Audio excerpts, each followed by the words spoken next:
All right. Looks like we are live. I forgot to add what reset day we're on. I don't even know. Let me check.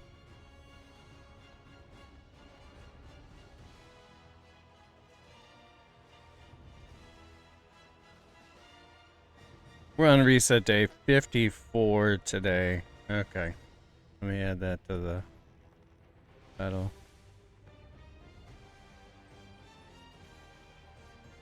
That'll help.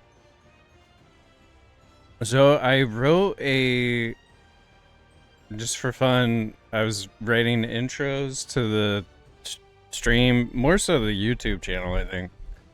Is that I wanted to try to explain more of what I'm attempting to do with all this content. And so I wrote something that was kind of boring, what I wrote, and I had AI rewrite it as if I'm Hunter S. Thompson. And I thought it'd be funny to read that out loud. And I'm not an actor, so I'm probably gonna butcher this, but anyway, this is the introduction that AI wrote for me based on what I wrote. So I just wrote some regular stuff explaining the channel, like you know, we're diving into this game. For those new here, we're building a place for people to socialize and game. I regret not capturing more of those moments, things like that. So here we go. It says, all right, freaks, tune in. We're diving headfirst into a digital acid trip called Lost Ark. Got a few sidekicks on Discord, and I'm hoping to find some kindred spirits in this chat. Feel free to spew whatever's on your mind, unless it's something soft and squishy like kittens or puppies. Why would it write that? This ain't no goddamn therapy session, but I'm trying to capture this digital madness. Been at this gaming rodeo for a couple of decades, and I've got regrets the size of Texas about not recording it all. So here we are, man. Follow me on Twitch if you're feeling generous, or not, whatever. We're also building a YouTube empire, or at least trying to, but fuck all that noise. Let's just get weird, jump in the chat, join us on Discord, or fire up the game. Anything worth a damn gets clipped and slapped onto the YouTube channel. Let's do this. So there you go. That's the current intro to this madness. We'll probably just clip that and put that right on the YouTube channel, so everybody knows what we're all about.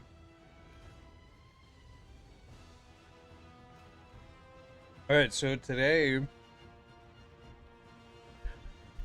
July 30th, which was yesterday, they released this. I didn't look at it yet. I didn't have time yesterday. Too many clusterfucks and fires to put out. So here we go. We got Lost Ark's Content Roadmap Part 3. July 30th, 2024, August, September, October, and November. Heroes of Arcasia, we're excited to share the third part of the 2024 roadmap, which includes the major planned content pieces arriving in Arcasia over the next 4 months. Join Associate Franchise Leader Matthew Houston, Head of Editorial, Henry Stelter, and Community Manager Roxanne Sabo for our team's video update. The roadmap content discussed are highlights we know players are eagerly awaiting, but the roadmap is not a comprehensive list of every change arriving in Arcasia over the next few months and could change. As we approach each month, more details will be shared, new quality of life updates, content, balance tuning adjustments, support new and returning players, and unique events may appear in the upcoming months. Stay tuned to our website and social channels for future release notes. including the full list of new content, cosmetics, content balance changes, events, and more included in our major monthly updates. Below you'll find the video roadmap with our team members discussing the content, followed by a written summary. With that, let's dive in. So I'm probably not going to watch this video on stream. Maybe watch it later. Just want to run through some of this. So for August, you've got Ninja Turtle Makoko's flying. We hope players can relax. We're hoping players can relax throughout August and into September. Go at your own pace, preparing for Tier 4. While August may be light on what we traditionally refer to as content, we are prioritizing bringing in a number of quality of life changes to the game as quickly as possible. Indigo Island is located off the coast from Kurzan Continent, located in the Sea of Gina. It has incredibly beautiful underwater scenery and will open up for players at item level 1600 to explore. Indigo Island will include a quest that can be completed to access the single-player underwater cave dungeon, which contains 3 paths that you will be able to explore. Reward tokens from this dungeon can be exchanged for progress materials like elixirs and more. The Maharaka Festival will continue with a new quest unlocked in August. Stylebook, this new feature will allow you to upload your favorite character customizations to share with other heroes and view what other players are wearing to gain inspiration from their outfits. Okay. I'm guessing that's like in-game. Chaos Dungeon Weekly Purification Mission System. Chaos Dungeon will get a new weekly purification. When playing through Chaos Dungeons with Aura of Resonance active, players will be able to earn purification points. These points will accumulate, leading to earning reward chests containing Chaos Dungeon related items and others in a growth event. Some of the current Chaos Dungeon rewards will be moved into these reward chests to decrease fatigue. Okay. So it's kind of, basically it's just, like how they give us extra when we clear a Legion raid, and they give you like a little extra sack at the end of it. So I'm guessing it's that. This is the big thing, I think, for most people. Bound Gold System. The Bound Gold System will be introduced to the Western version of Lost Ark. This will allow players to earn additional gold from in-game activities to use in the progression system. So we will get extra gold in the RNG gold sinks that they put in the game that we all hate. It's important to note that we are still working on exactly where this gold will be earnable in game, and that the bound gold system will have adjustments to ensure it fits uniquely to the Western version of the game. This means it won't be the same with what you might see in other regions, but we'll share more details leading up to the August update. So this is a big deal. Basically, if I had to guess, if you're going to do elixirs, if you're going to do transcendence on alts and you're not in a rush to do that, I would wait until this bound gold system comes out, so that you have something to spend the bound gold on. Because if you do all the horizontal content, or if you do all the vertical content before this comes out, then you'll just have all this bound gold that you can't use, and then you'll be pissed off again. That's a guess. Guessing. But it feels right. Echidna raid adjustment. Due to the quick pace of content releases here in the West, the normal and hard difficulties of Echidna will be reduced in August. We hope this allows more people to clear this content and continue to progress without fatigue. Yes. I definitely think the Echidna Gate 2 needs addressed for hard. But Gate 1 is just painful for a lot of people. Alright, so we got the new continent, North Kurzan. This is coming in September, and this is our tier 4. So tier 4 will be coming in September. I'm really not going to read all through this because this is 2 months out. But it's the same stuff that's happening in Korea currently. I think they're ideally going to get us completely caught up to Korea.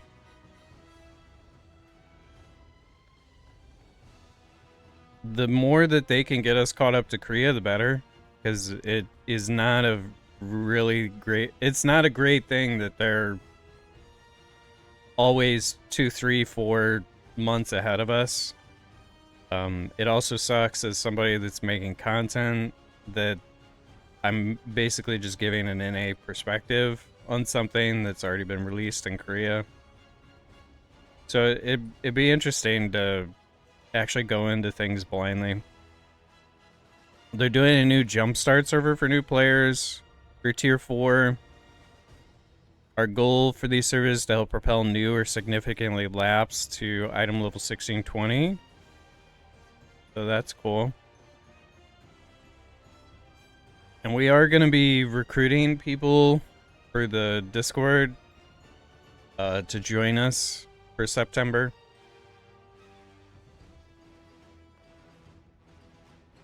So if you're looking to get into Lost Ark and you're like, well, I want to play Lost Ark, I'm going to do this jumpstart thing. If you're playing in NA East, let me know and we can try to get you involved in what we're doing. Yaz. Yaz's Jar Season 3. So a new round of legendary skins are going to be dropping soon. I would guess that's going to happen either today or tomorrow, that we'll get to see those. Which I think will be really cool. It's about time. I've been using the same legendary skin on my main for quite a while now.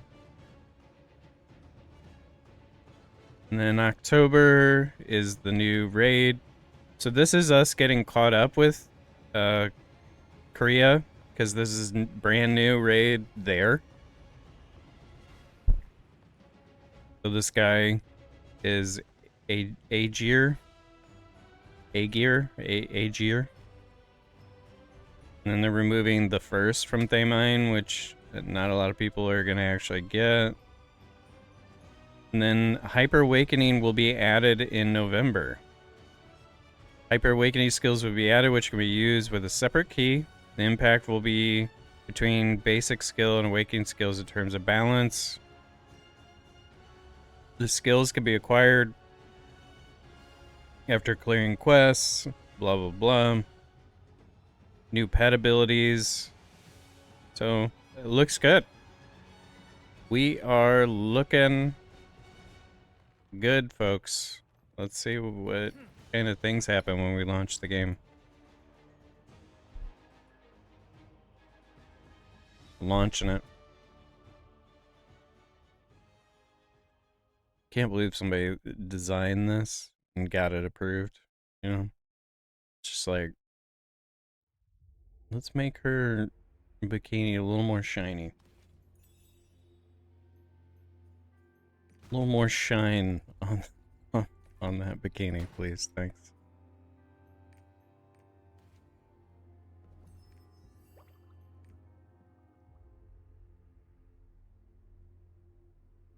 So this week, I'm gonna hopefully get just gate 1 of... We'll get gate 1 of hard mode done today of Echidna. And then I'll be able to do advanced honing on my weapon. I sold my level 10 gem for like 225,000 or something that I had. Just go to character.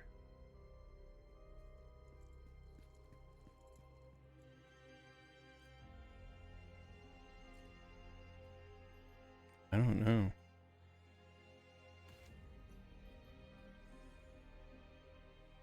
This roster. Well, believe it. Let me see it. I got a couple of legendary packs. What the fuck? Alright. We need Beatrice and Kadan. I think I only need one Kadan card. Let's see. Still can't get it. Alright. One Krissa card. Let's get it. Nope. I only need just like a couple of cards. Just a couple of them, you know? It's very hard to get those last few.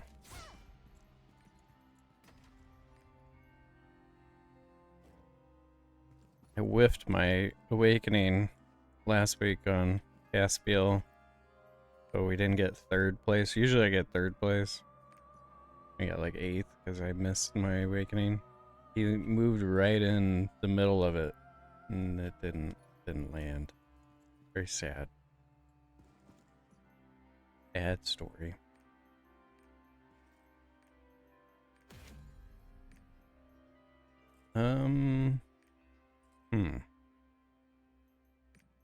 Excavating. I guess I could put cube for bolts that are doing the cubes. So one thing that people are doing, and you can do you, but people are saving their cube tickets for their mains for tier 4. As you get XP for these and the level cap goes up to 70. So currently we're all level 60, which lets you get your skills to 12. And with tier 4 you can get to 70, and we don't know if it's allowing you to go to like level 14 on your skills, but that's kind of the theory. But people are saving their tickets and then will spam cubes to get XP so they get a level 70 faster.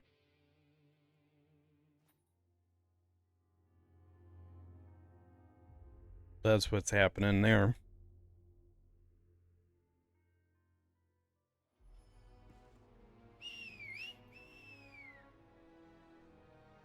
Anything that I can think of that people are talking about, I'll try to say. Anything that's helpful. Even we're talking to just 2 people. You never know.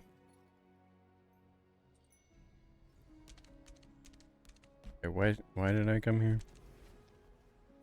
Oh, right, we're going to the Bloodstone guy. For more tickets.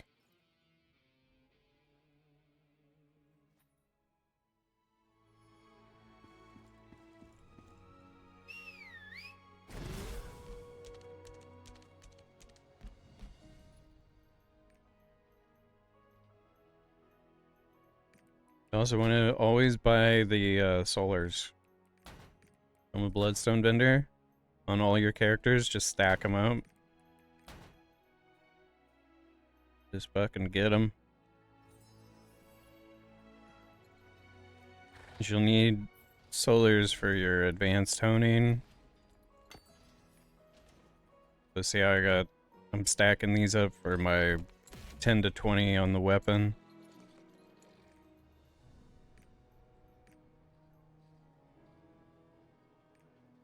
Right, and then there's weekly rewards from the new vendor. My eyes are really bad today. I had a really good eye day yesterday. I didn't have any issues with my eyes. I woke up this morning and just like really, really bad.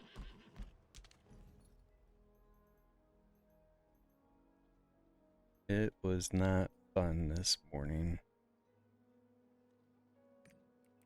So every week we're buying that. And there's some other weekly things.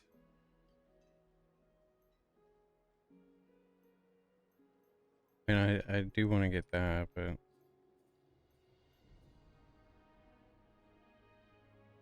I need to get these on my scouter.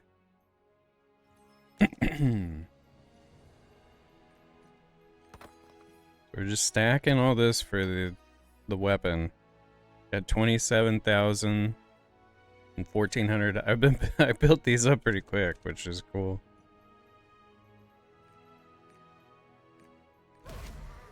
Very important to stack your mats so you can hone the fuck out of your character.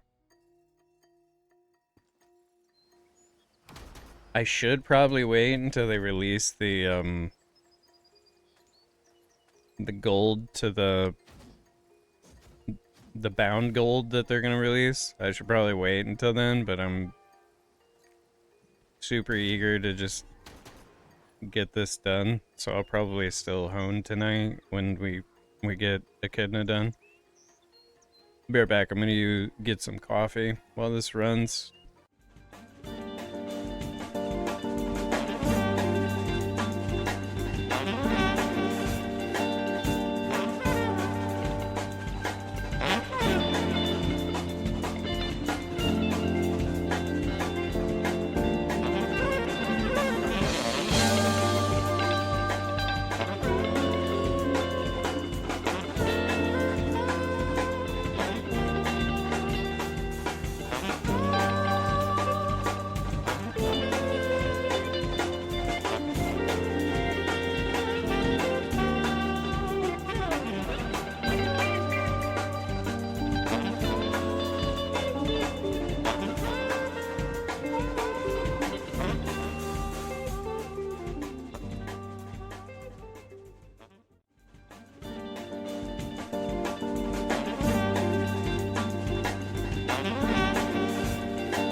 kind of works out.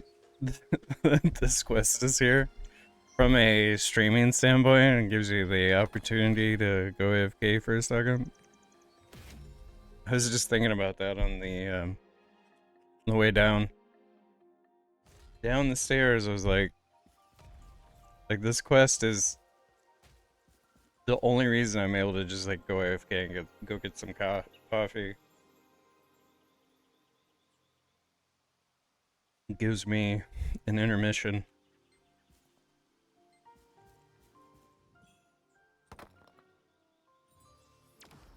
When I was in, I lived in Europe for 4 years, in Poland, and when I went to the movies there, which was actually hard to find movies that didn't have really shitty dubs on them, like just straight up English with Polish subtitles on it was kind of hard to find. But when I was there in Europe, we traveled all the European countries, and my wife is Turkish, so we spent a lot of, I've been to Turkey like 20 times and we got married there. But the point I'm bringing this up is like when you go to a movie anywhere outside of the United States, they have an intermission during the movie. And I was thinking about how ridiculous it is, because we all have stories about how you go see a 3-hour movie and you can't go to the bathroom and you've drank this giant thing of cola or whatever, and you're just debating on like, do I miss the movie, or do I pee my pants, or do I have my bladder explode right here and then there, and then the movie ends and you just hightail it out of there and you have the most glorious pee of your life. And I was just thinking about how that's such a uniquely American experience that we've all accepted. Like, it isn't something that we demand or complain about to the point of movies having an intermission. Instead, it's just like, no, this is the way it is. Everybody's got their own pee story.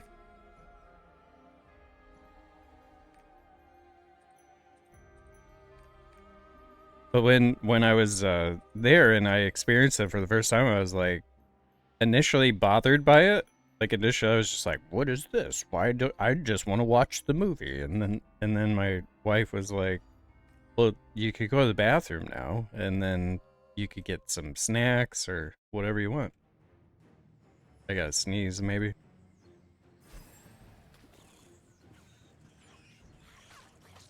The sneeze went away once I talked about it.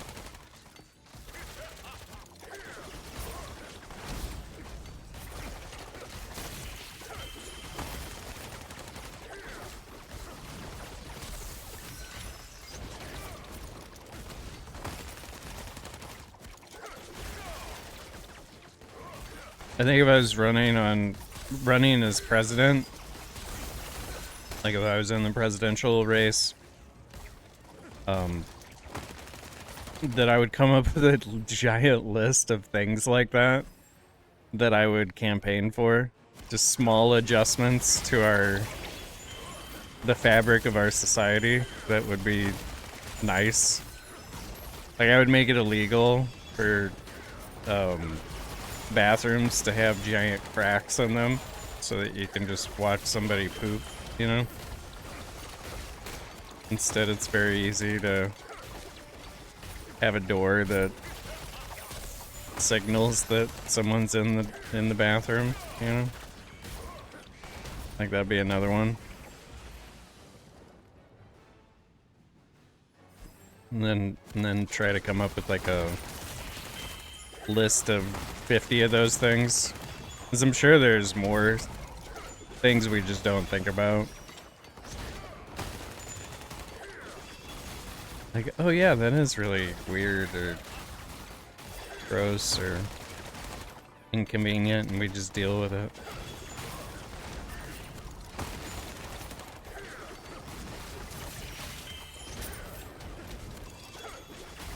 Public, you know how like all the fast food restaurants, the restaurants have to show calories on their menu. Like the calories for certain dishes. I would do something similar, but with hospitals and doctors' offices, is they have to be transparent about the prices for their services so that you can actually shop around for different things. As presently, what happens is you go, let's say you get a doctor referral, you know, like I had this happen to me, I don't know, a couple of years ago. I had some back issues that I was dealing with. And I went to a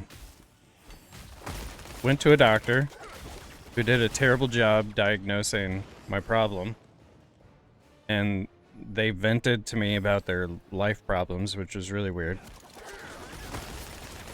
But I paid $150 to just talk to this person to have them send me somewhere else. So it's like, oh, I can't solve your problem for you, so I'm gonna send you to somebody else. So I paid $150 to someone that didn't help me. They didn't fix my problem. I spoke to them for like, I waited in a room for 20 minutes, 15, 20 minutes. They come in, I talked to them for 2 minutes, probably 3 minutes. And then they redirect me to a different place that does like therapy and shit. And then they did a x-ray, which I was very insistent that it wasn't something that could be diagnosed with an x-ray. I wanted like an ultrasound because I thought it was like tissue based, you know, not bone based. But they insisted that I needed an x-ray.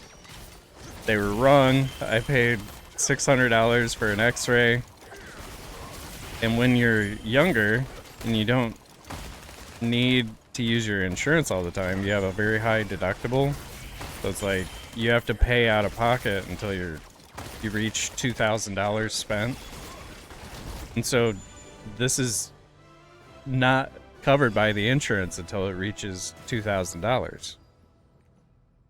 Which is something I also learned in that process, you know? But each place that I went to, I said, how much does this cost?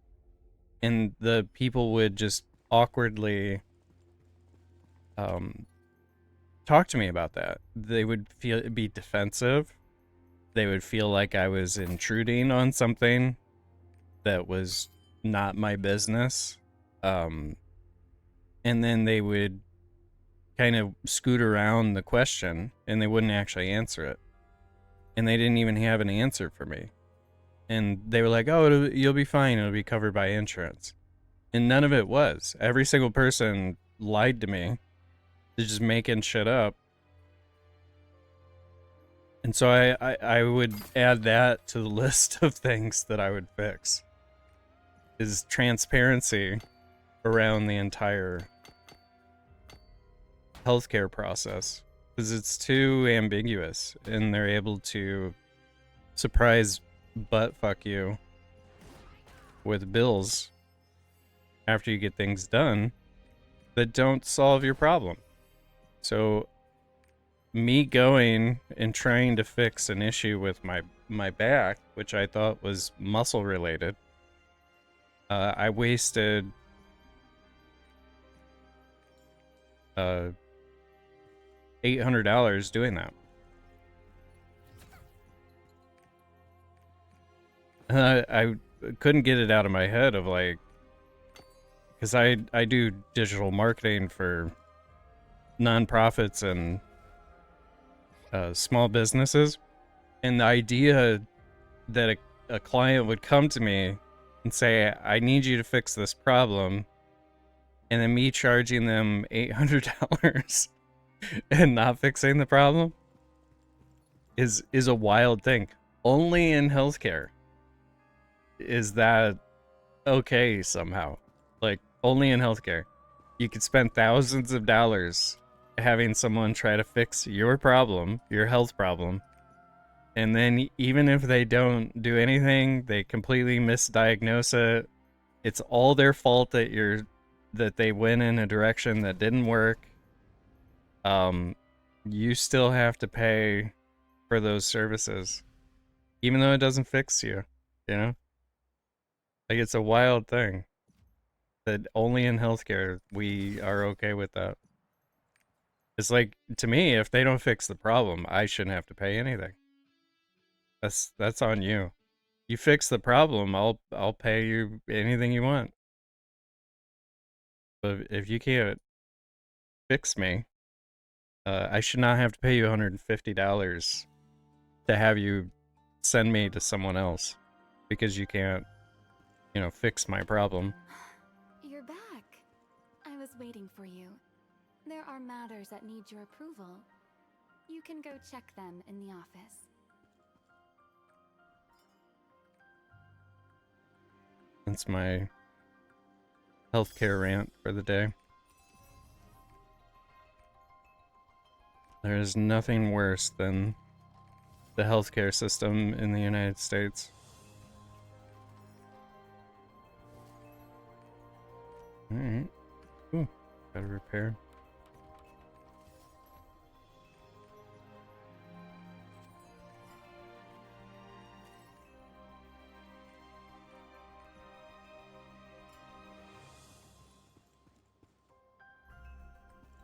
I also have 525 of these stacked up. I'm doing so good.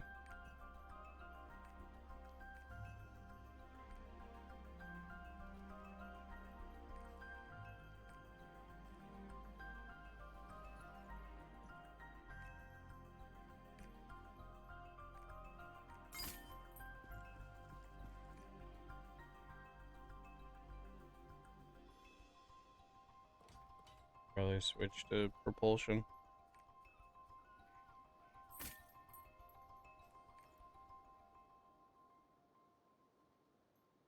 Just need a support.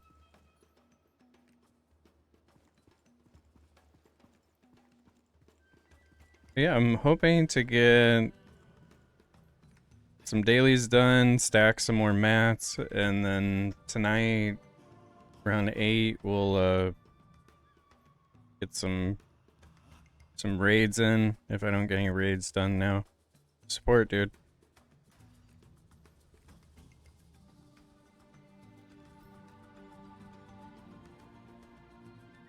We'll try to get a couple of raids done. I want to do the other solo raids. Like I want to do Clown, Brell, and Kangle because I haven't done those solo raids yet.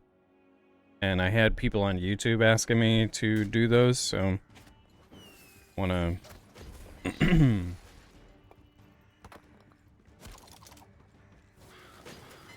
to do those as well. I gotta figure out which character I'm gonna do them on.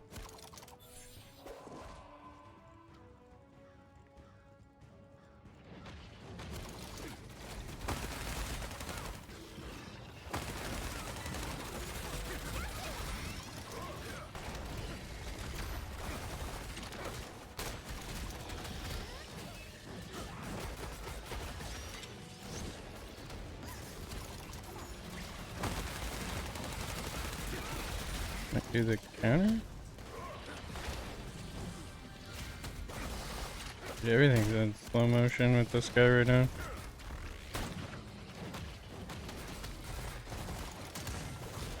And there it is.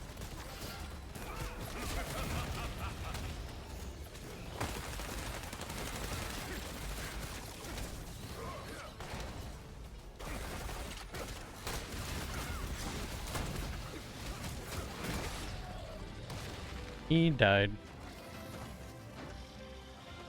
We did good.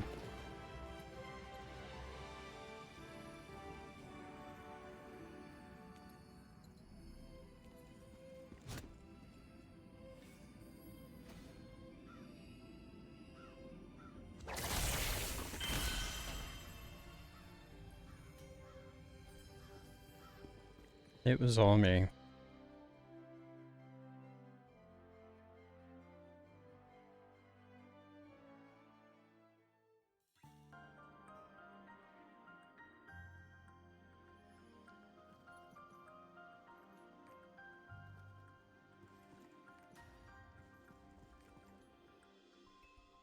Stacking mats.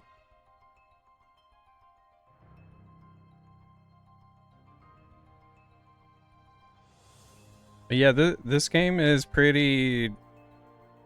You should not FOMO anything about this game right now. You should be chilling, stacking your mats, waiting until they release these new systems that they're putting out to help people. And then, you know, essentially buy into the market. Hey man, I'm in Australia, so never catch your streams, but enjoy your YouTube videos. Tristilano. Thanks for coming by and saying that, man. I appreciate you leaving that comment here. Is there anything that you want to see me do or make for the YouTube channel, since you're only able to watch the YouTube videos? As I will happily do whatever that is that you want to see, sir. Unless it involves getting into a oil pool and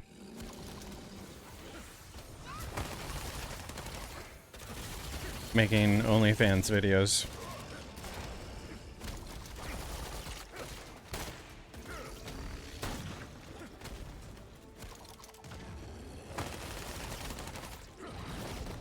Son of a bitch.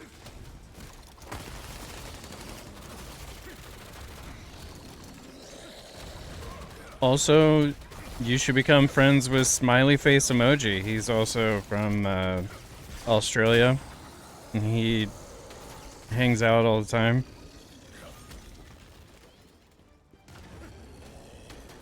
I did a video where I'm talking about Australia with him.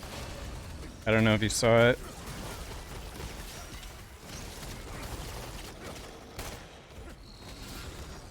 Can we get the Vicodin crit? Yes.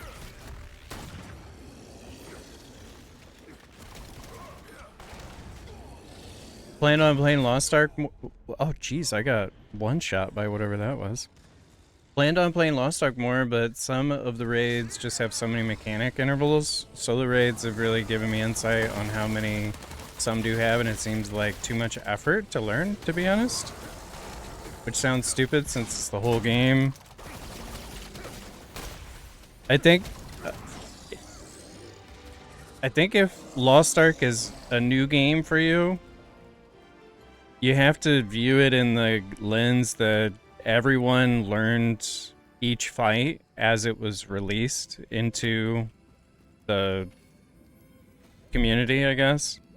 And each fight teaches you future mechanics. So even like these Guardian raids will teach you mechanics that are in the Legion raids later. And it's very incremental like that. And it's also, I think in terms of academics or whatever, it's cumulative, you know? It isn't just like, oh, this one fight, these mechanics you'll never see again. Instead, it's we're going to do a variation of that in future fights. So for instance, there's a Guardian raid called, not Descaluda. The fuck is that fight called? Oh my god, my head is blanking. Oh, there's a boss where there's these safe areas that are pizza slices. And you have to learn to move along, you know, with those slices, and that reoccurs in all the content. And so everybody, when that mechanic comes up, just says that boss's name as the name of that mechanic, and for whatever reason, my brain can't summon the name of that boss. But yeah, the fights are all kind of work together in that if you learn one, then, you know, once you master that, then you at least learn that mechanic for future fights. No one knows the mechanics of this boss, though. Everyone just kind of goes along and kills him. He does all kinds of things, like put shields up and throws balls around and shit. And, see, like, nobody knows what this is. Like, I just got a silver thing. I don't know what that does. I just awakening when he was changing. I didn't know that he was changing.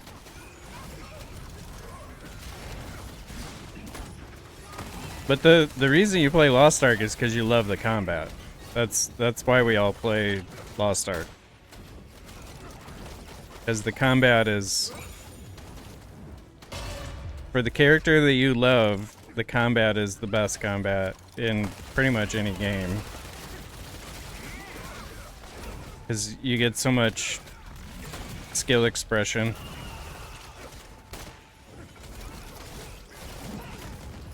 Like, to me, I want to play a game that lets me express my skills through the character that I'm trying to get strong on. And if I can't do that, then I probably won't play the game very much.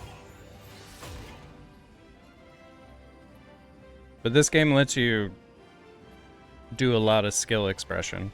Similar with, like, League of Legends. Like, if League of Legends wasn't so toxic, you know, that's a game where you get a lot of opportunity to do skill expression with characters that you main.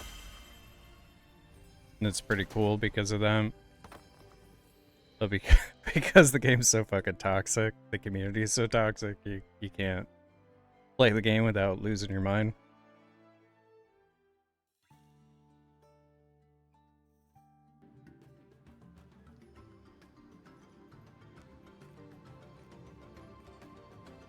Alright, we got through that boss.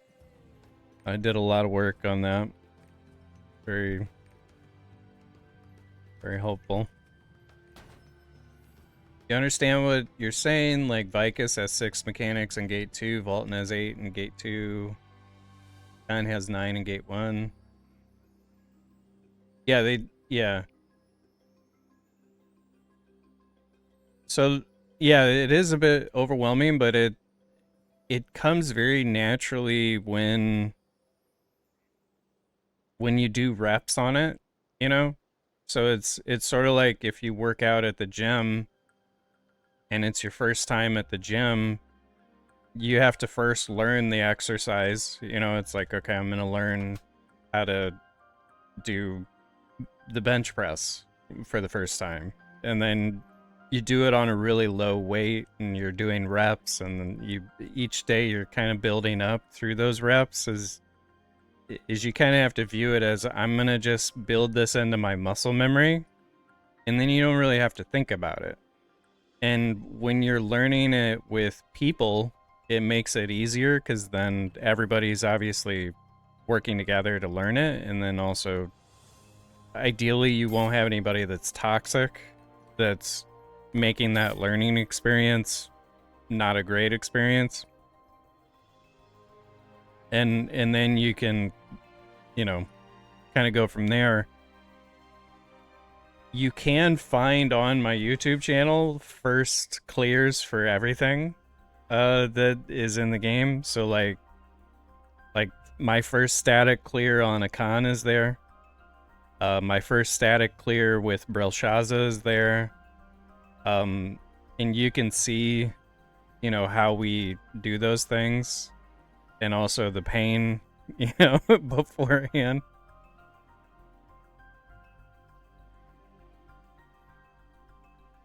They've been very helpful. But I mean, I can also, in general, I can do some commentary on the raids that you want to learn, like, while I'm doing them. Like, is there a raid right now that you want to see me do? And then I'll do it. Or I'll try to get a group for it anyway.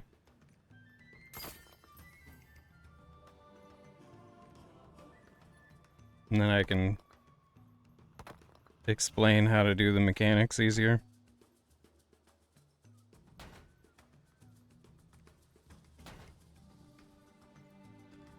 Also, once you get um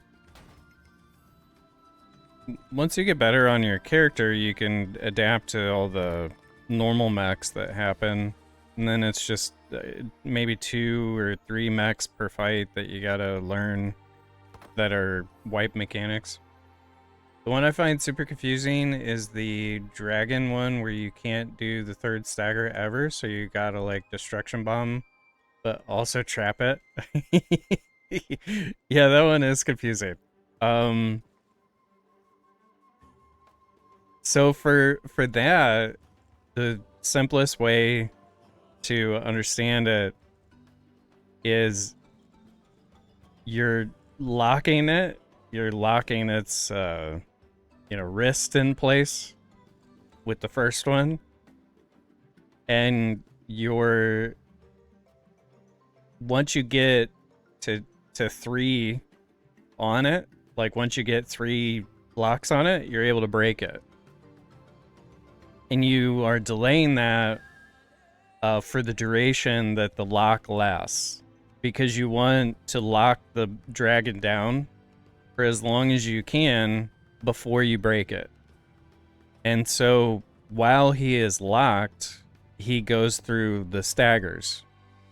And the stagger becomes progressively harder as he's unlocking himself.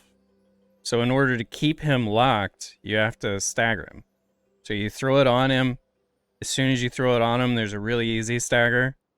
And then he stays locked. And then he does 2 mechanics, like 2 attacks. You know, like he'll spin around with flame, or he'll, launch little puddles of flame at you or whatever. He does 2 attacks and then another stagger. And that stagger's a little harder than the first one.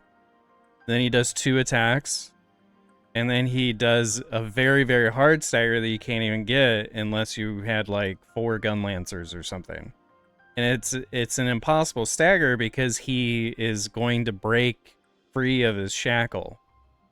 And you need to then counter him. And when you counter him after he breaks free, then you're throwing 2 more or 1 more, depending on how you're doing it. You're throwing your 3rd shackle at him. And when you do that, then you're allowed to break him.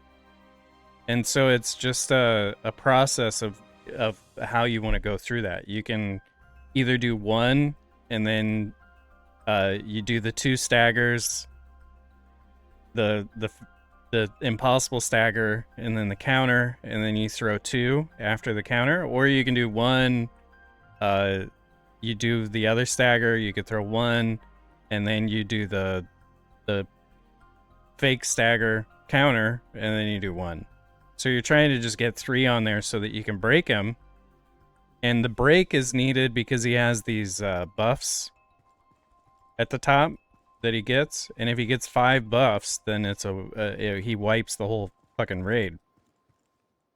And so you have to just break him over the course of the fight based on, his armors, yeah.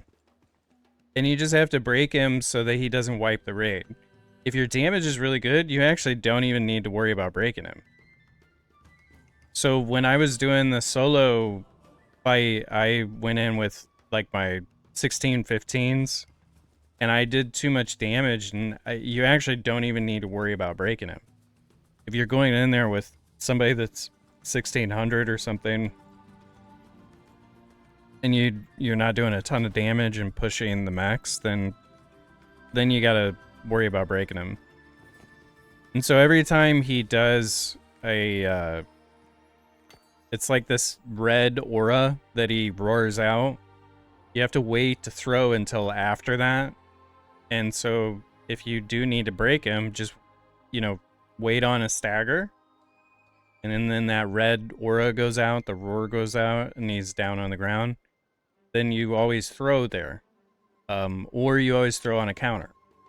So it's either a stagger or a counter that you're throwing on so that you're guaranteed to get it. And you have to, obviously at the beginning, they allow you to get him at the very start of the fight too. But yeah.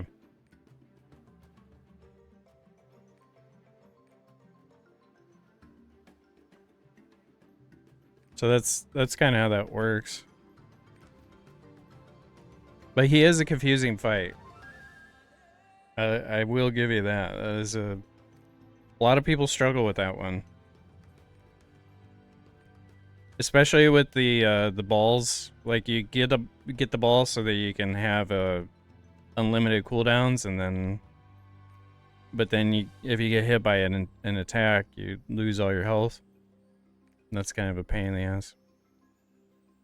Takes some time to get used to. With enough reps, though, you can literally just avoid every single one of his attacks. You know where he gets shackled is like his left.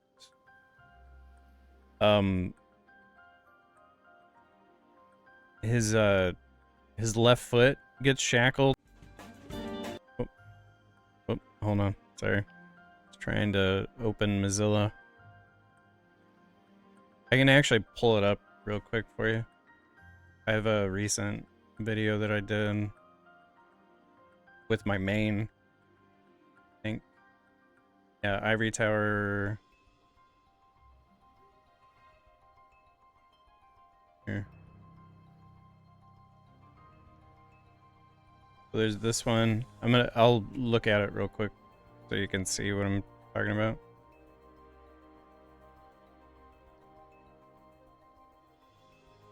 Easier to just show you than try to talk through it, you know? Alright. Let's try to...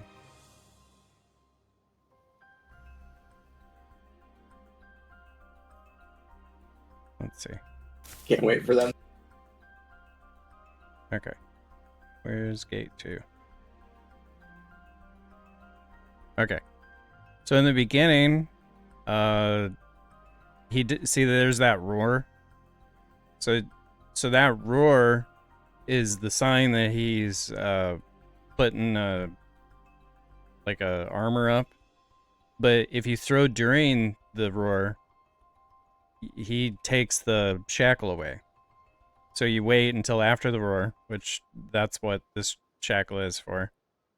And then he gets shackled, and it's on his I think it's on his left. I think a shackle goes on to his like left or right. I think we wipe here. Let's see.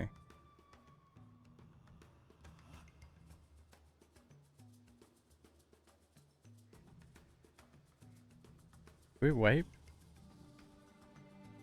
Just because I realize there's like cuts, which is why I'm skipping forward. No, we don't wipe. Okay.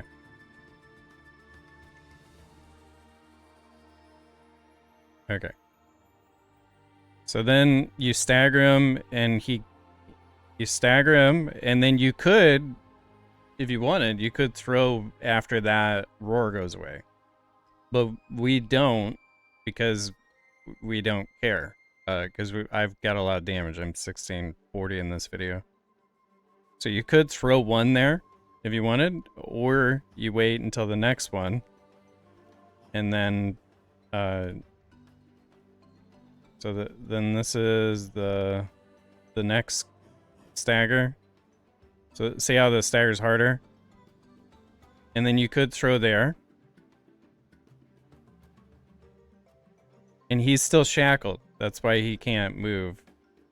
And where he's shackled, so see here how this left hand is shackled. This is a really good safe spot to dodge the tail whips and stuff. So when you see him like pull his tail back, like he's winding his tail up, just aim for this left hand.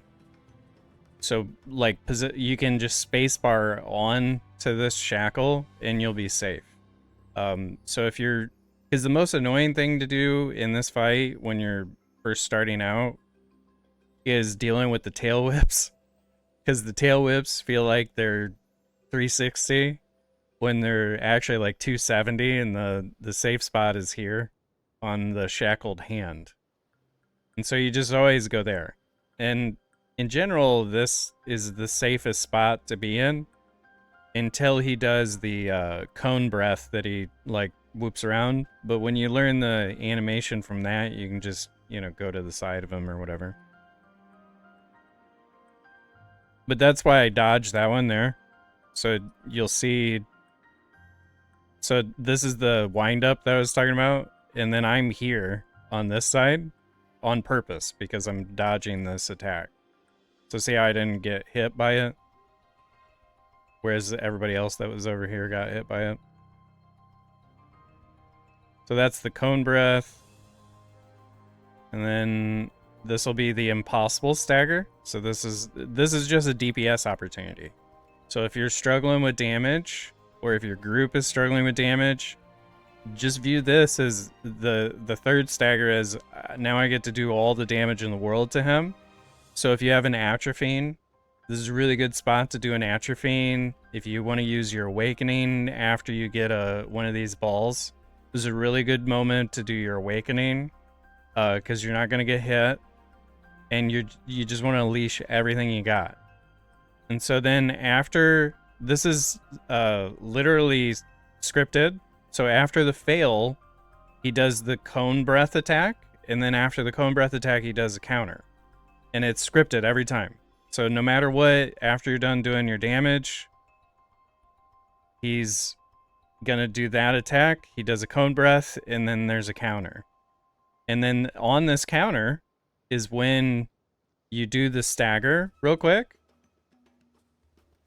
See the red aura goes out, and then after this red aura goes out, if you're in a group, you throw 2. If you're by yourself, you would throw 1 here. And then see how they're throwing? And then after this happens, he'll end up getting 3 total, and then you can break him.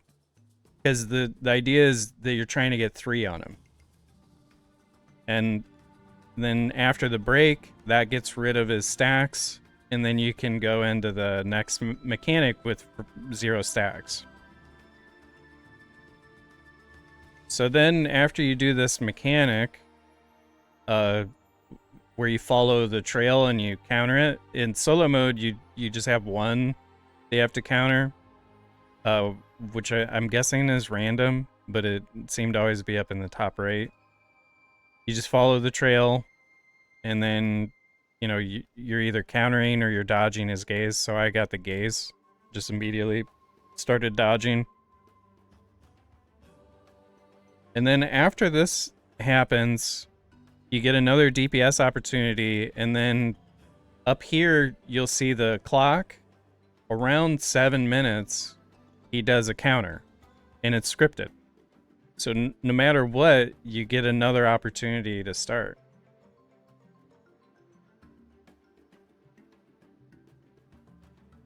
All you need to do is be in solo mode.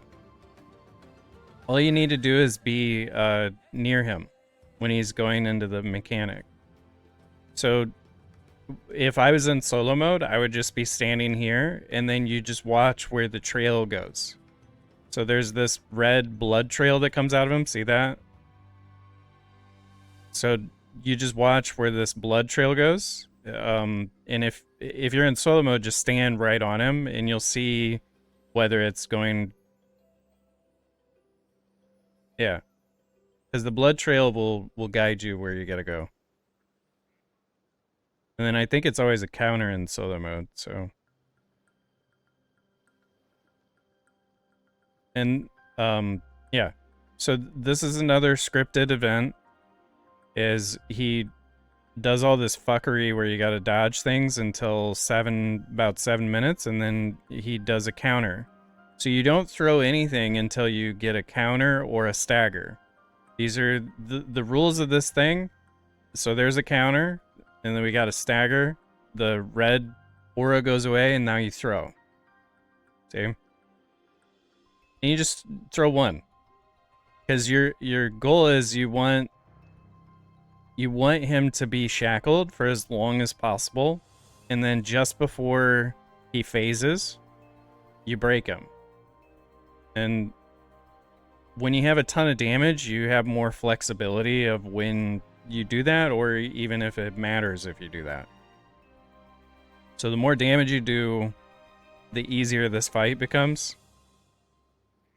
So there I tried to get up to his front, but I couldn't get there in time. And there's the stagger, and then somebody usually will throw there, but we just didn't because it doesn't matter. But just in general, anytime you're doing this, is just go, okay, I've done one, and now I need 3 to break him and get rid of his armor. And so here he does the cone, and then he's gonna do a counter because we didn't get the stagger, but we phased him. So since we phased him, we didn't get to actually break him again.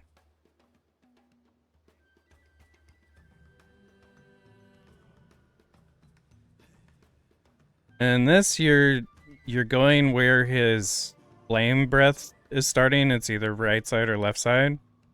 And then you're trying to get past this to stagger him. And you have to save your spacebar so you don't get caught by the balls. And then here you don't have access to your skills, but you're spamming it. So you want to, whatever key you put your shackle on, you don't have access to it until he's about to come down. And the idea here is you're wanting to throw it on top of yourself. And then whoever has the eyes, which is the gaze, stands on it. So ideally, the person that has the gaze will stand on top of where people are throwing the shackles. So see how we quickly throw shackles? And then the guy with the gaze is here. And so ideally, the support would DR the shackle person, and the shackle person would just stay here.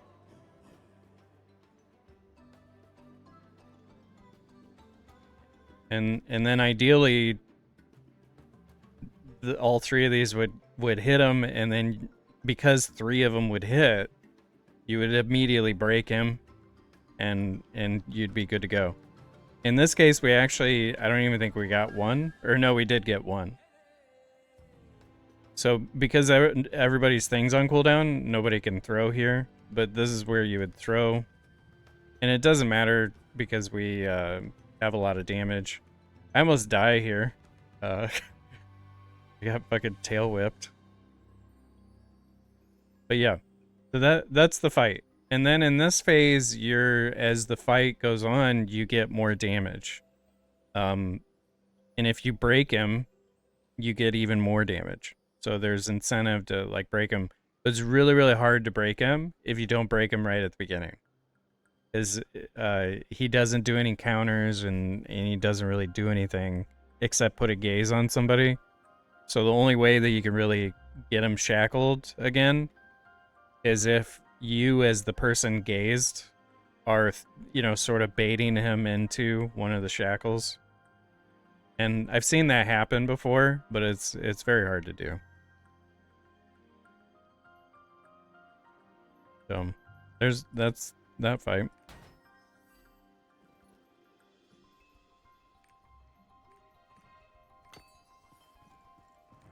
Let's see. Yeah, no problem, man. I could probably do it on my sharpshooter, maybe. He's kind of weak. So I might struggle a little bit, which might be entertaining for you. I do need to do a hard mode one on my main.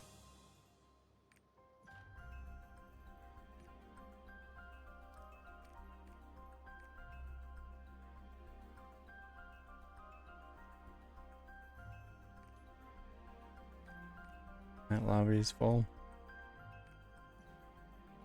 Yeah, any questions you have, man, just let me know. I'm always happy to help people learn stuff.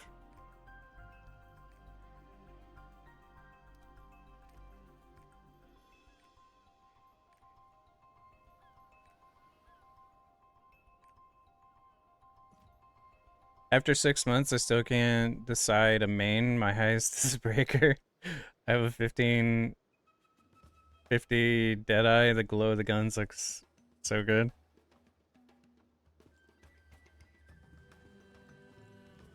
I would love a male Sork. I really want.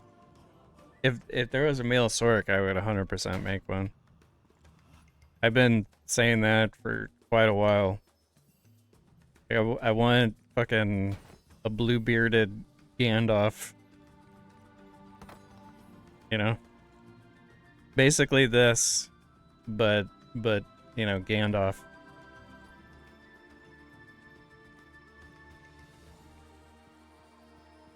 That's that's what I would like. I'm all aboard the male Sork train. It's hard to decide on a main for sure. The where's your Voldemort? The the only advice I can give you is, you know, every time there's a power pass, make a character you're kind of interested in trying out, and then try it out, you know. I personally really like characters that I can do a lot of skill expression on and feel smooth. And to me, all of the gunners feel smooth, um, except for the sharpshooter. But Loyal Companion kind of addresses that now that it's kind of fixed.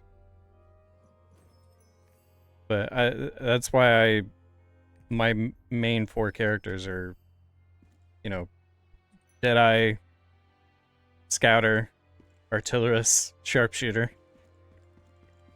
Like I really like the Gunners playstyle, and it feels a lot smoother to me than everything else.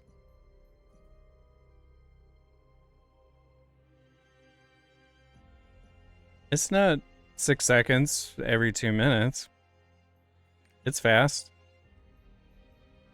I was Evo Legacy for quite a while. Once you have a high enough spec, like 1800 spec, you only need 2 skills to get into form again.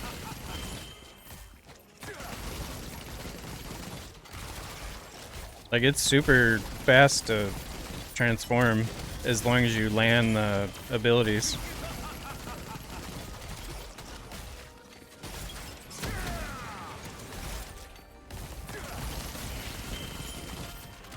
It's really quick. I can show you in Trixion. I'm AT on this guy right now, but I can switch him over and show you.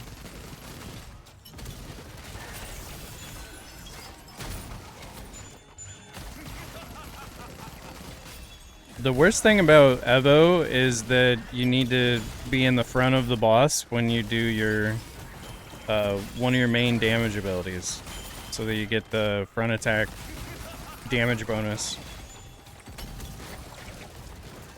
That's really the more annoying thing about the Evo.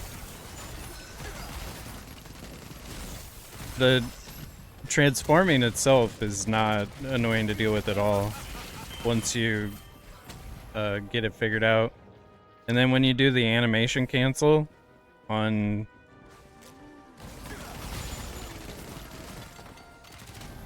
You agree with me on the Deadeye? Quick skills make it not so clunky. Exactly. I think Deadeye Pistolier is the smoothest class in the entire game. Like, from a gameplay feel standpoint. Like, it's so fucking smooth to me. How everything flows together. Scouter, AT Scouter is also really, really smooth, which is why he's my second highest character.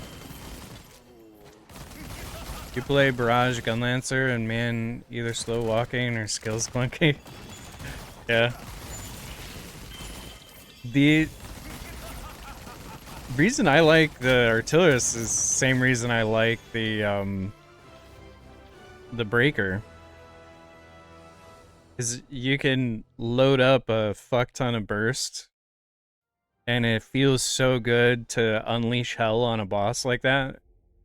Like you're like a breaker, a Zura breaker, and barrage artillerist. Like you basically can line up two heavy burst rotations and do more damage than any class in the game, and that's why I really like those. Um, it's a lot of fun to do those. I'll go into Trixion and show you Evo. Try to remember. I played Evo for I don't know 9-10 months, and then switched to AT. Reason I like AT is because you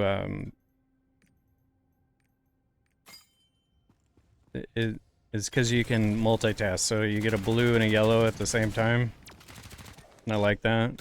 So blue, yellow. I like the idea of multitasking like that. It's kind of cool.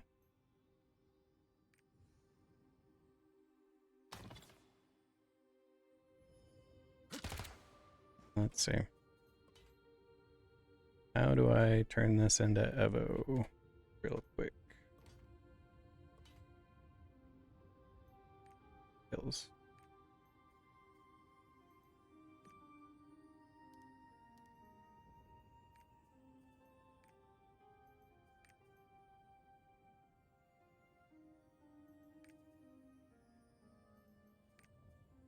Hold on.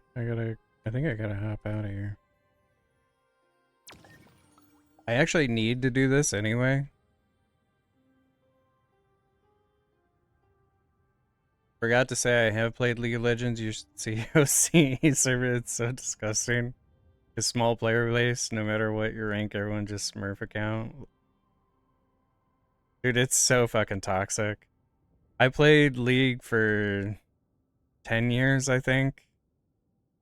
I even created a League of Legends club when I was a teacher at the school I was at, and I taught students how to level up in League. Like the goal of the class was I wanted everyone to get to gold, and I taught them, you know, the mechanics and all that stuff.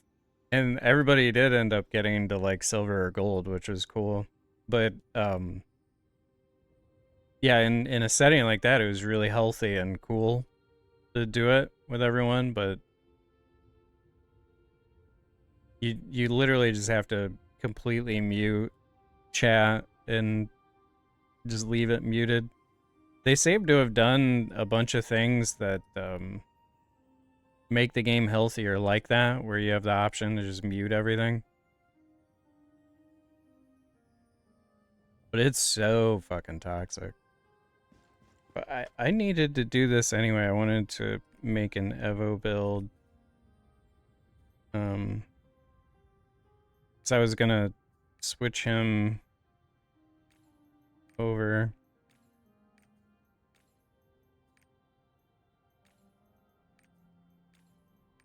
So we're just gonna run through. Let me just fucking hit reset and do this from scratch. All right.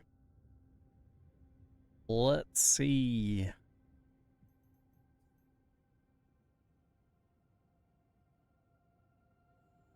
No, I'm not. So this isn't a thing to apologize for. I literally have like I want to make this guy into like an Evo build. I just gotta work out the gems. I'm gonna get some like level 7 gems, I think. And as I have my AT build, and then I wanted to make an Evo one because they give you engraving support now, so you can set up presets for both. I did this with Barrage. I've got like firepower that I'm working on.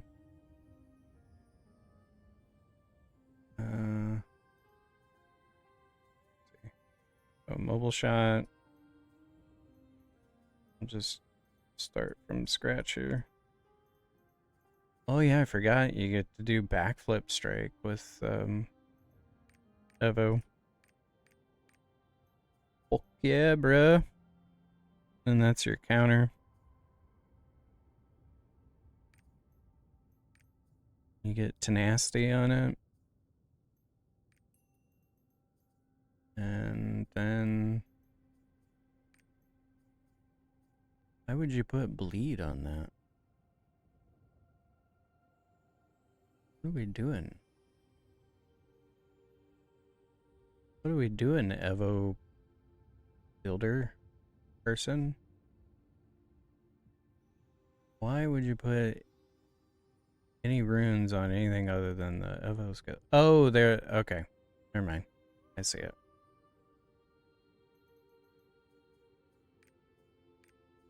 I see it now.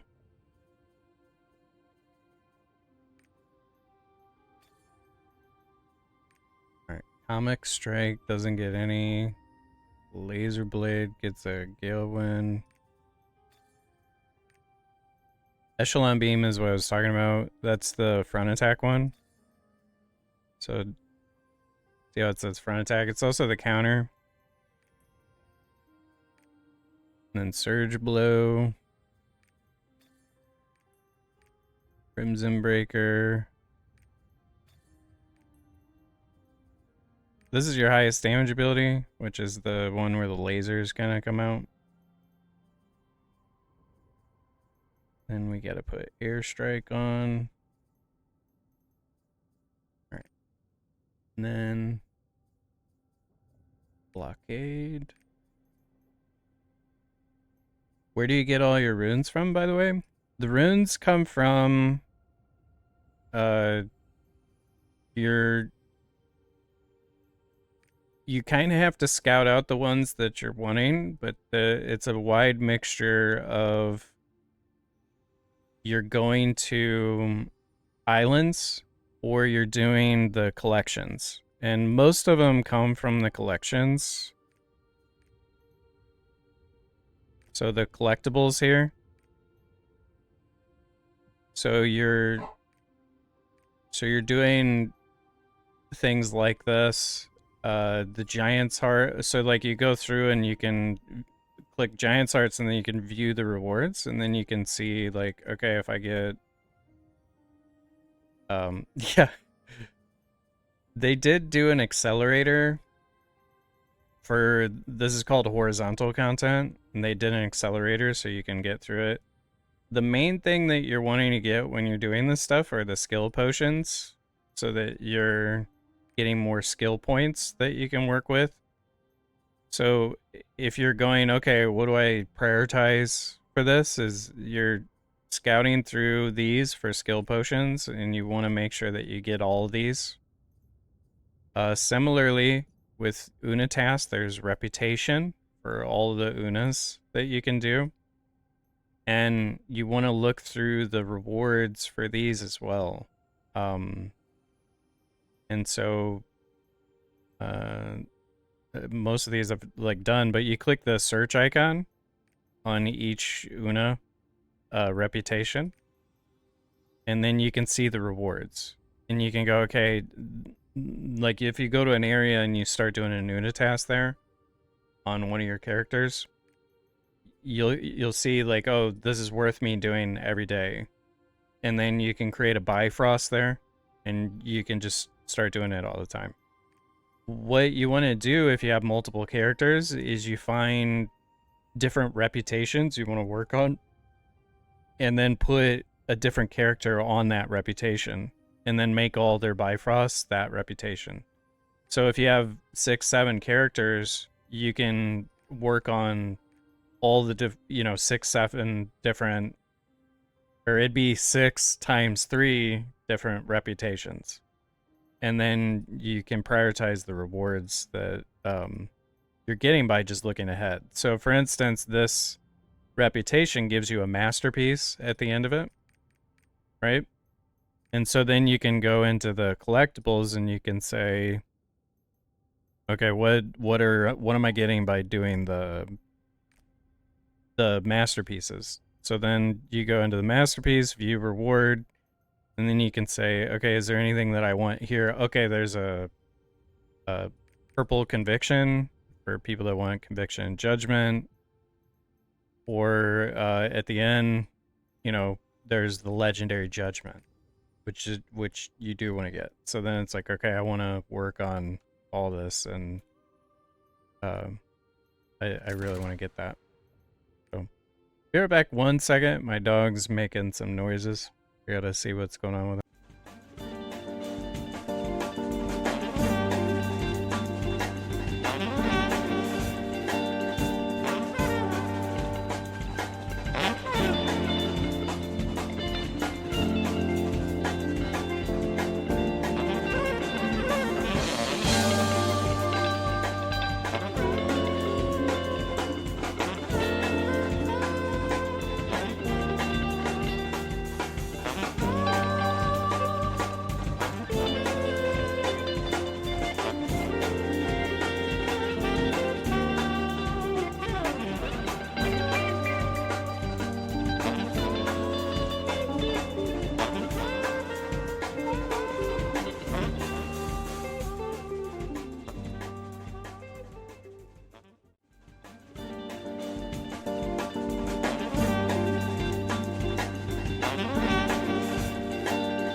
my, my dog got himself locked in the closet. I couldn't find him. He's like making noises. I'm like looking around the house. Like, where the fuck are you, dude? And I look and he's locked in the fucking closet, crying. He wants out. Like, how did you even get in here?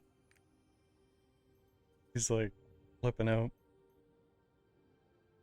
So yeah, you want to go through all of the collectibles. So like each one, just go through and look at the rewards and say, okay, I need to get this greater skill potion. After I show Evo, okay, I'll try to wrap this up then.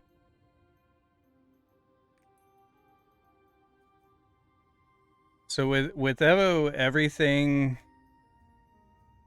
is about making sure that you've got your builders. The blue builders are pretty much the main objective for that. And then the trick is you want to learn how to animation cancel. So every single one of the skills, you want these level 5 tripods, so core energy charge. You want to prioritize these tripods, so when they give you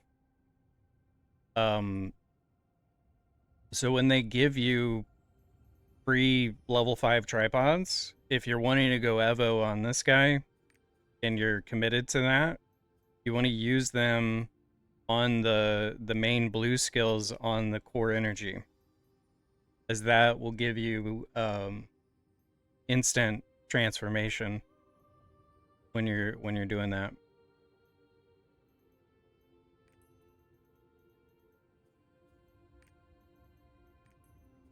Baby drones. Okay, that's good. And then flare beam is the other one.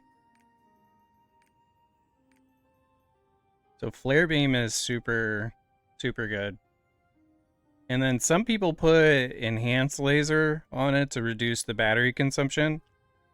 I like quick prep on it, because if you miss this, then it comes up quicker. And then there is a setup where you go laser show, which is harder to aim, but it's faster for the uptime. Like then you can do 2 skills instead of 3 or whatever. But the main ones are raid missile, baby drones, and the flare beam. And then the other skills are just sort of like backup skills in case you miss those.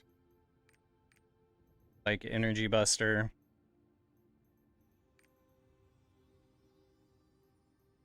And energy buster is your main damage dealer on fucking AT, which is cool. And then what's also fun is you get fiery escape. Oh, Novo, you don't get that on fucking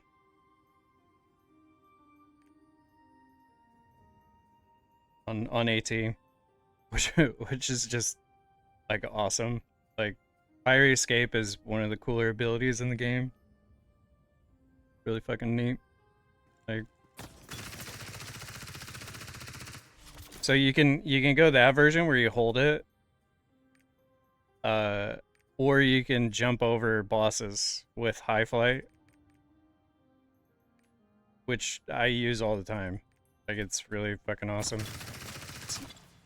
So I like, you could change it based on the fight, but that's really cool. Really cool ability.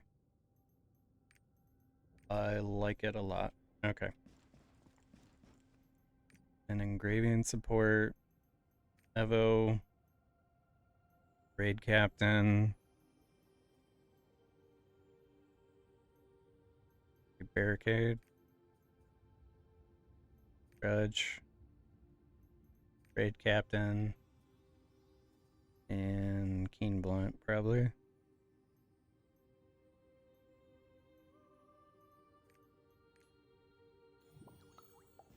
You could also go adrenaline instead of barricade, probably. For a 5x3, might be better.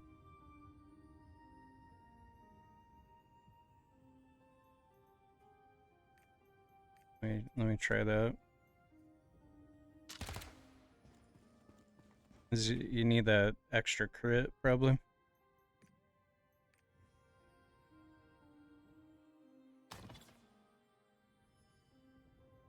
The third awakening looked underwhelming. I mean, Deadeye looks like a huge beam. I mean, we'll see how it goes. I didn't see all of them. I was I didn't check them out. Yep.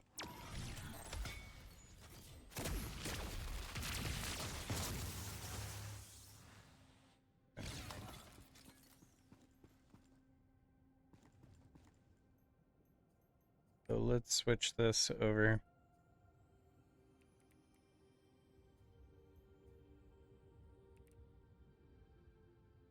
It just looks like he fucks around with the screen.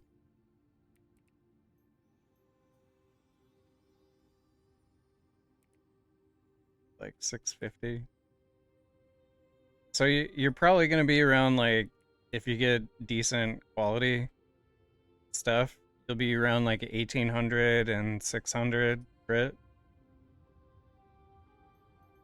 I think that's pretty much what.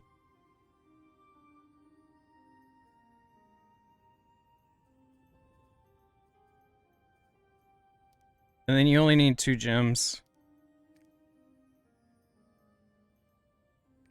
if you want.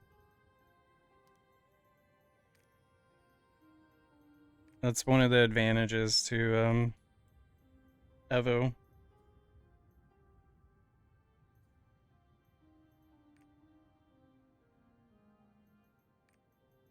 One of the beautiful things of Evo.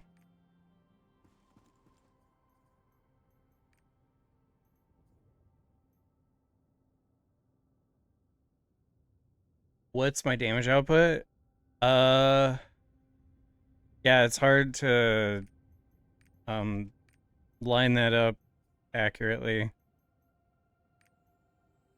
Because of that, it's I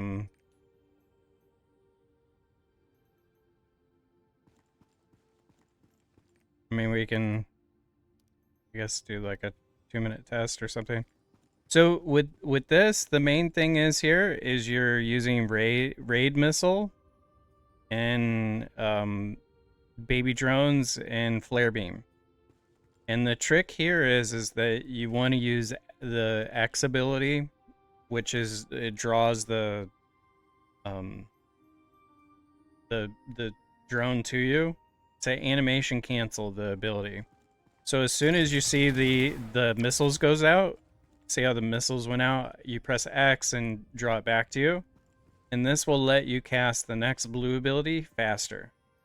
So there's that. I press X, E, X, and then the next one. So you raid missile, baby drone, flare beam.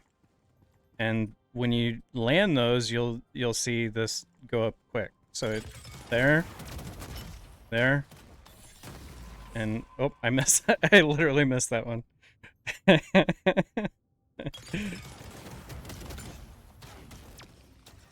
But it's 3 abilities and then you transform. That's the idea behind it.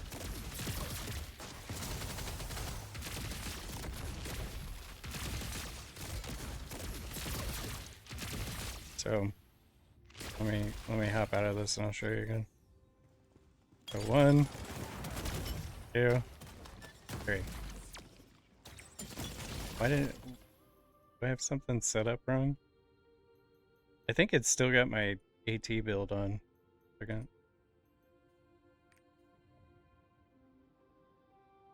I have that.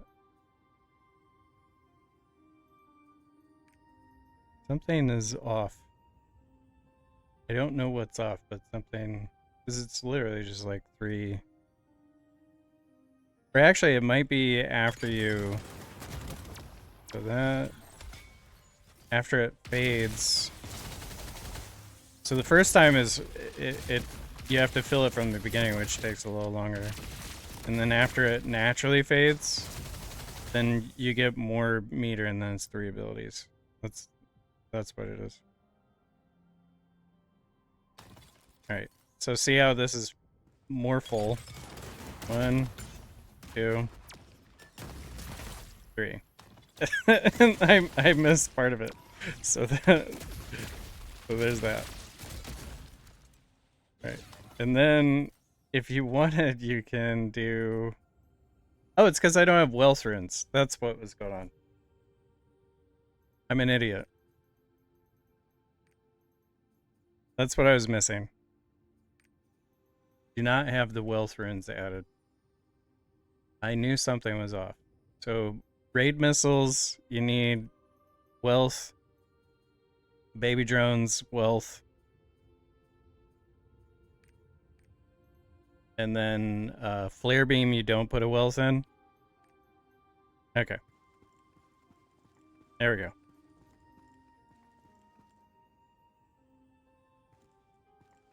Here's a more accurate version with wealth rune. So 1, 2, 3. And then you could do that. So that's the first one where you need a little extra.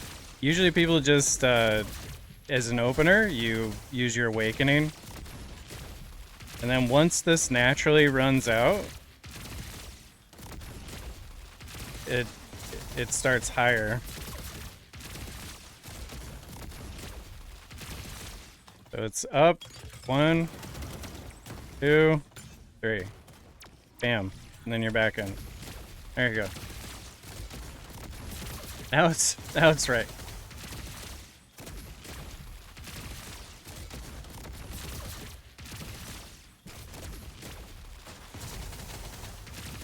But they wouldn't make it so the transform was really impossible to get. So 1, 2, and to even just like 2 there got me over the edge because I landed all the missiles.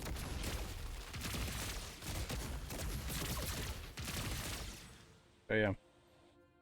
And then I should be running hallucination. So gear set.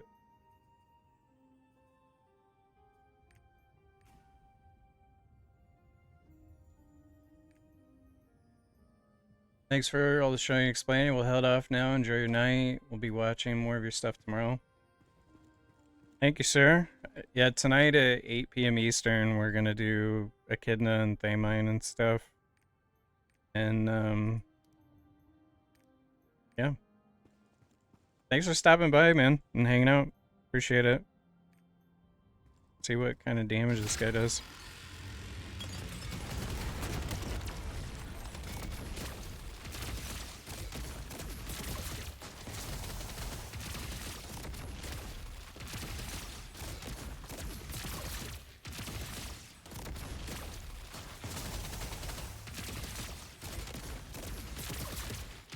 They're currently 16 million DPS.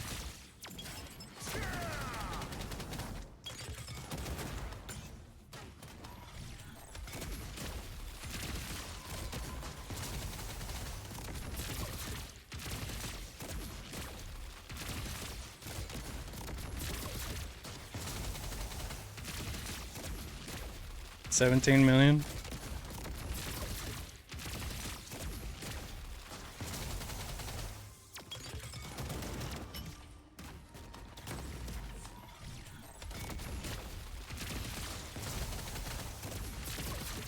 Now this feels pretty good. That's with level 10 gems, though. You need 2 level 10 gems. And then I also have 40 set. It's like almost 18 million.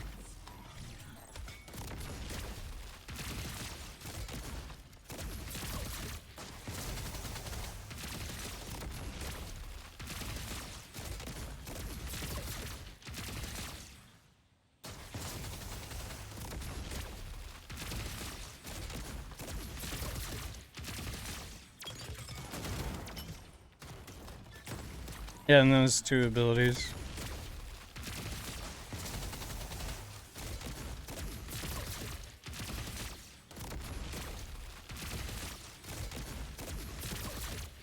So 17.4 there. Not bad. Not too bad.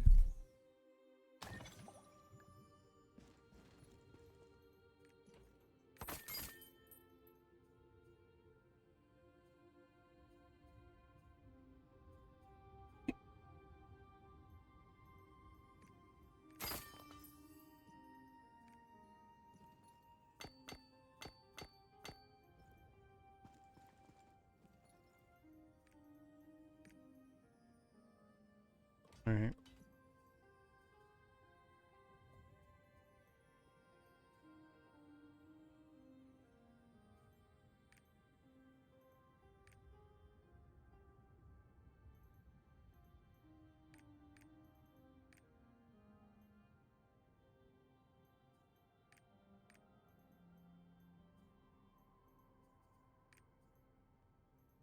Probably put 10 in the...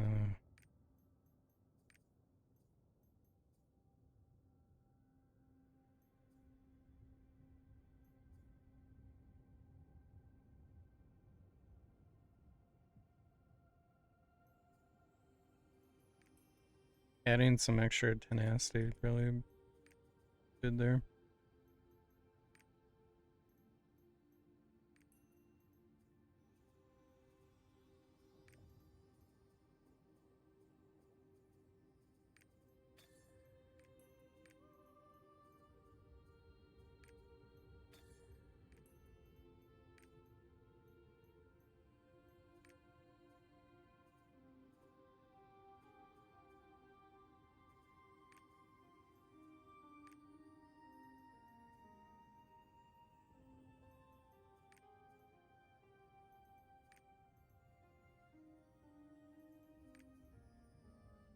Oh, that's good.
Actually, I got a support.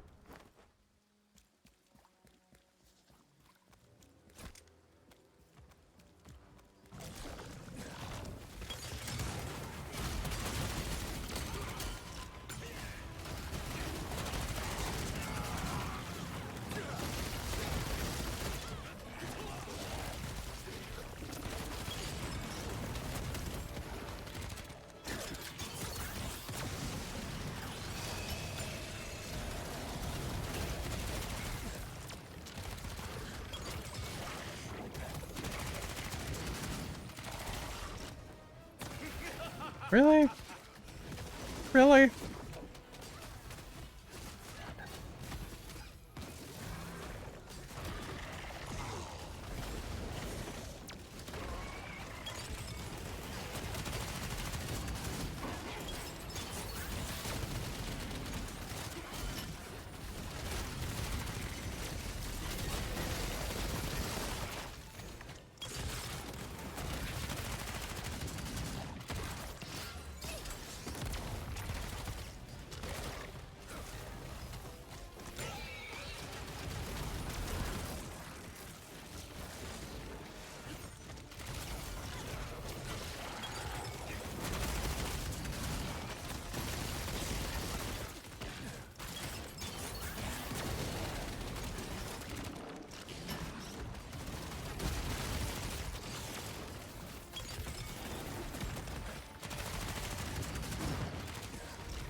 Oh.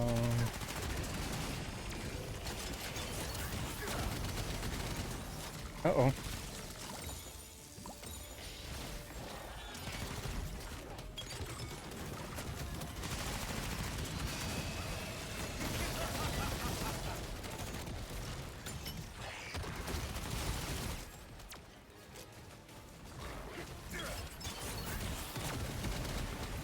Son of a bitch.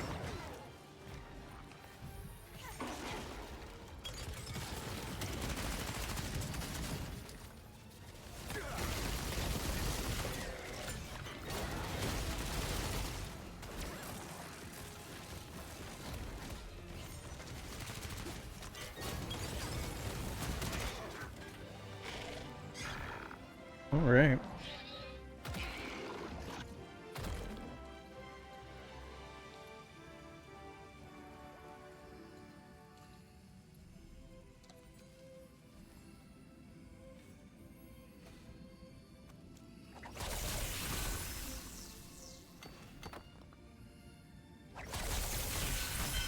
We did it. We did it.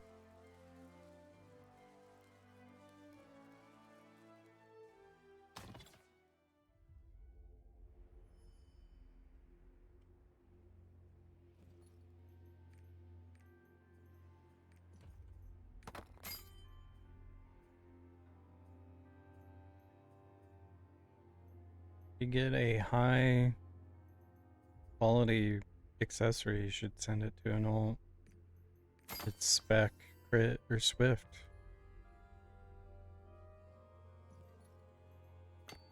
Engraving support, you can do all of the builds now on all of your alts. Very nice.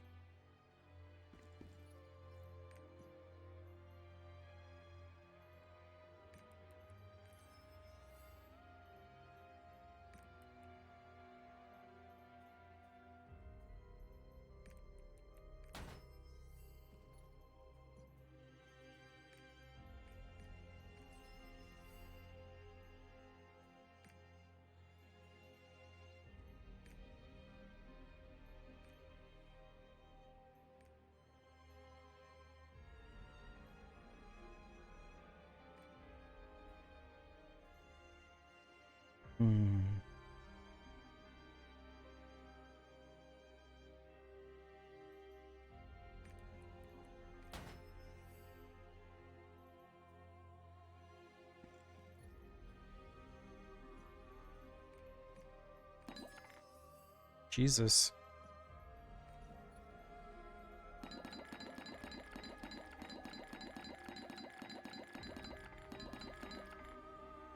Guess we'll cut those up at some point.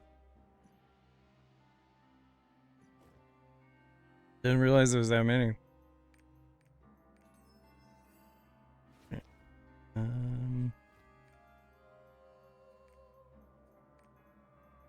Let me get the bloodstone vendor.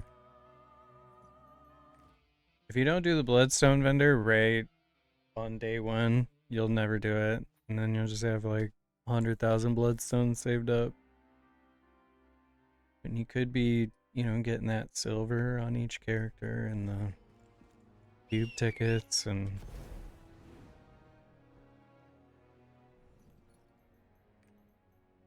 Yeah, like I probably forgot this guy a couple times.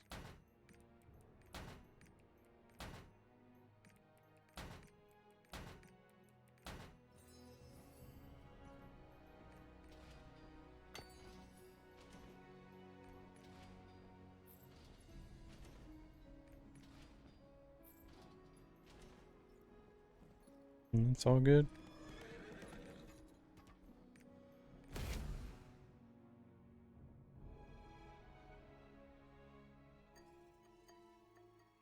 We're just taking it easy today. Just chilling. I'll be right back.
go.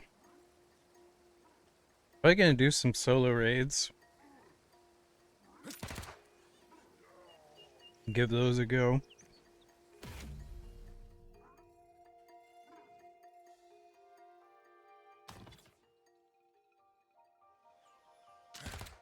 Tried to eat something real quick and swallowed it down the wrong pipe.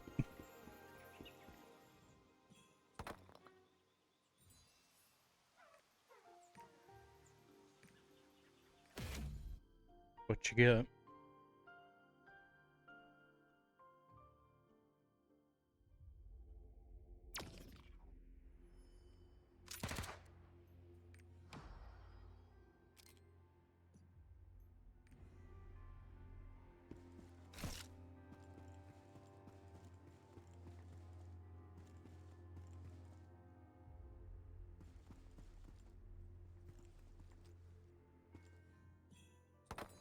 A half an hour to load this area.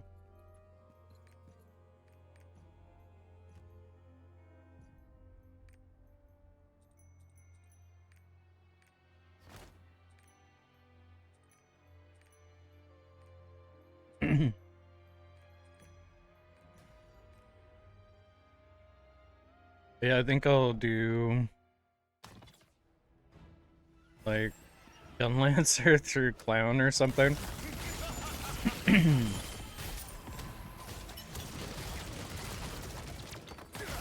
That'd be funny.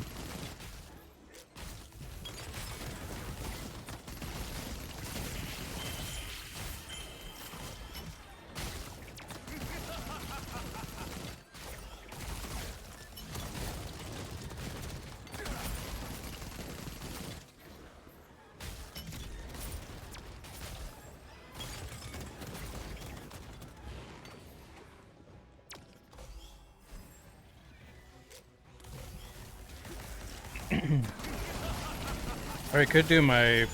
I do have like a 1540 pistolier, I think. Could actually just do that.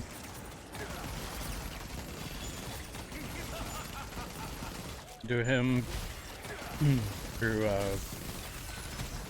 Clown and Kangle.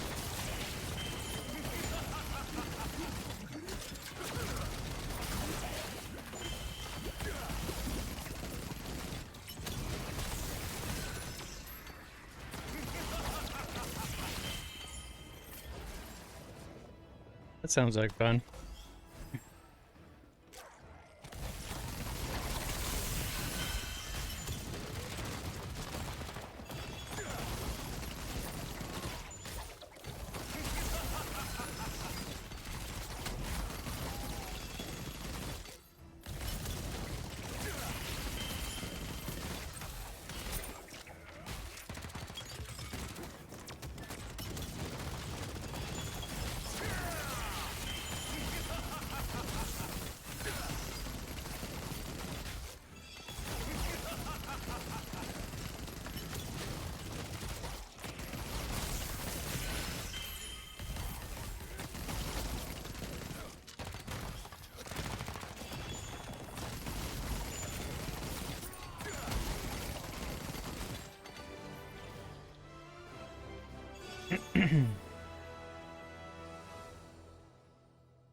Let's check that out.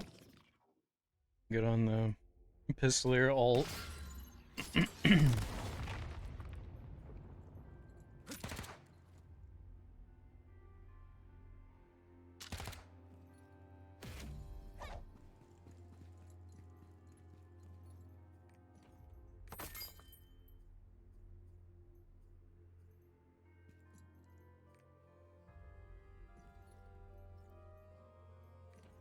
I'm an idiot.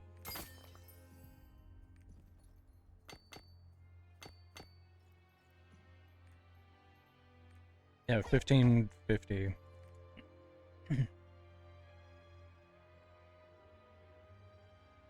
Still dealing with swallowing that thing down the wrong throat, part of my throat. Sorry.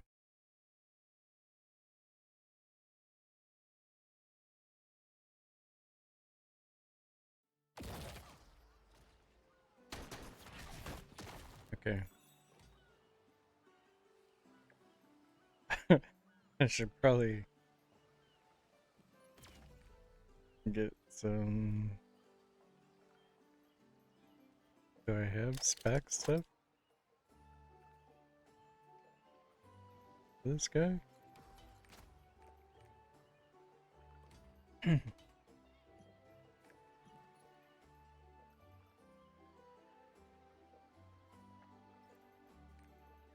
I haven't played this character in a while, too. Craving support. Pistolier. Adrenaline.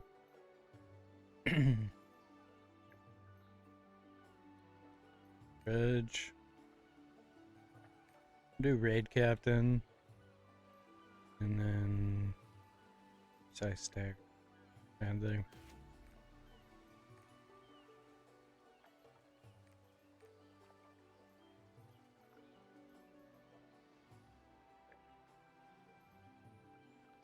That looks good.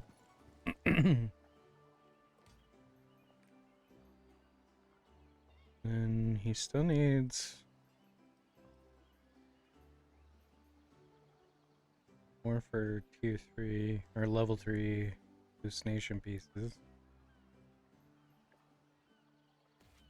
Don't have any cards. That.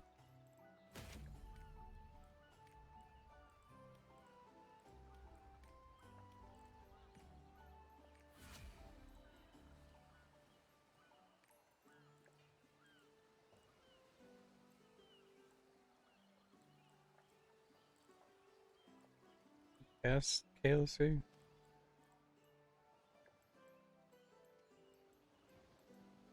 There it is. And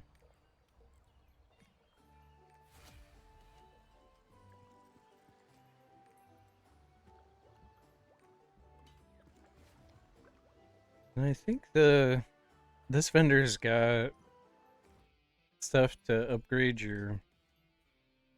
It's got like the Kangle material, I think.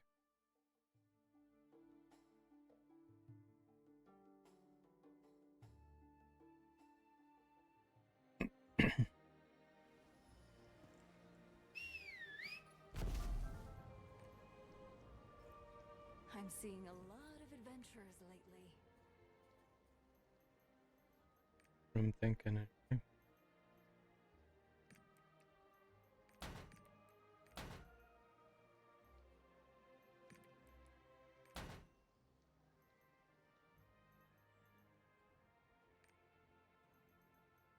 Yeah, these things.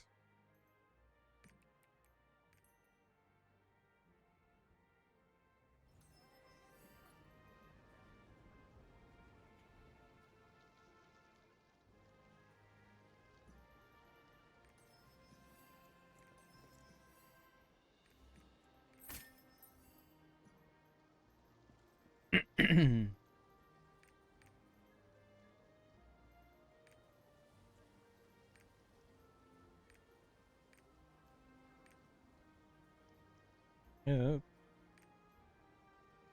Apparently I set this up, right?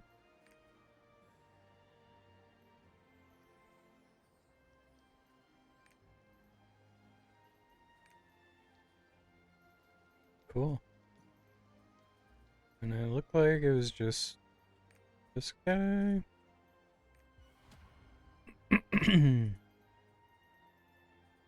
And go check.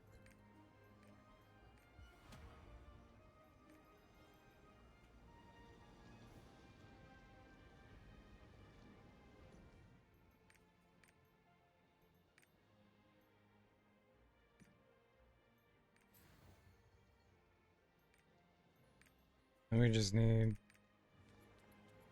those for this jump.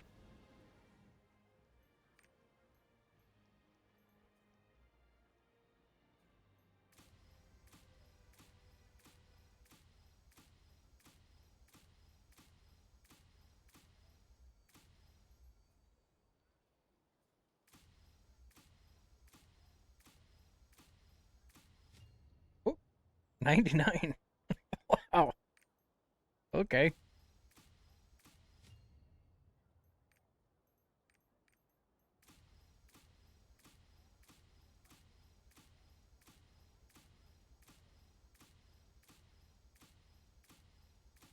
Wild. It took me so long to get my mains weapon in the 90s. I think it took me like 2 years.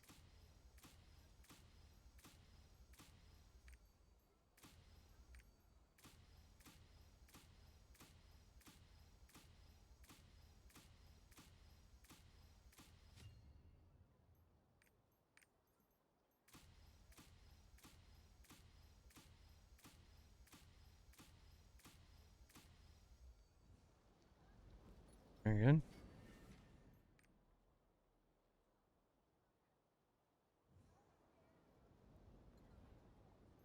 Okay.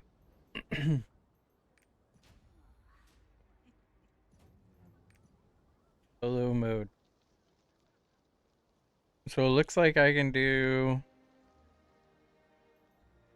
Tangle on this guy, Rel, and yeah, so Kangle, Brel, and Clown.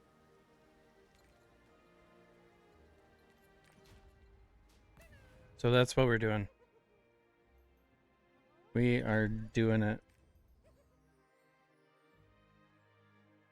But I have not looked at these modes. These are going to be new to me.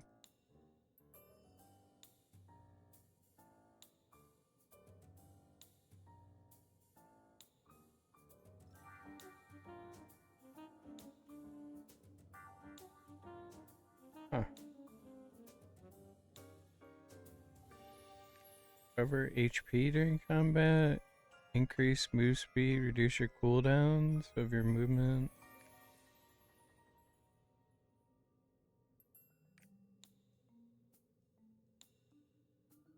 Don't know which deck.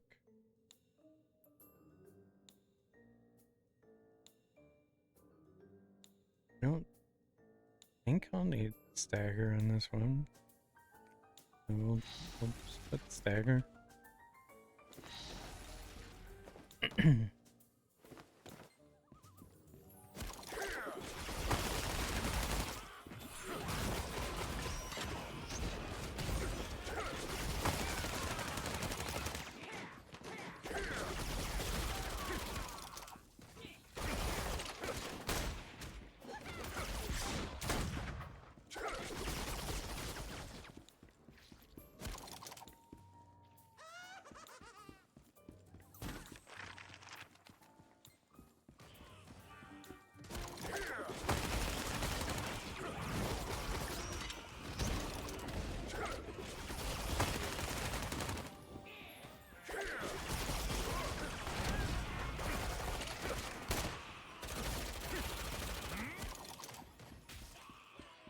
Very good.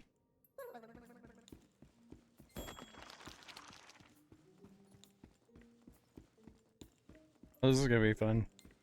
I'm honestly looking forward to this.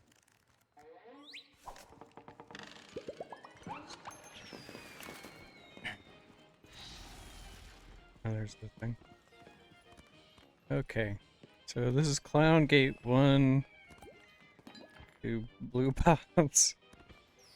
Maybe a whirlwind? I mean, and then atropine. And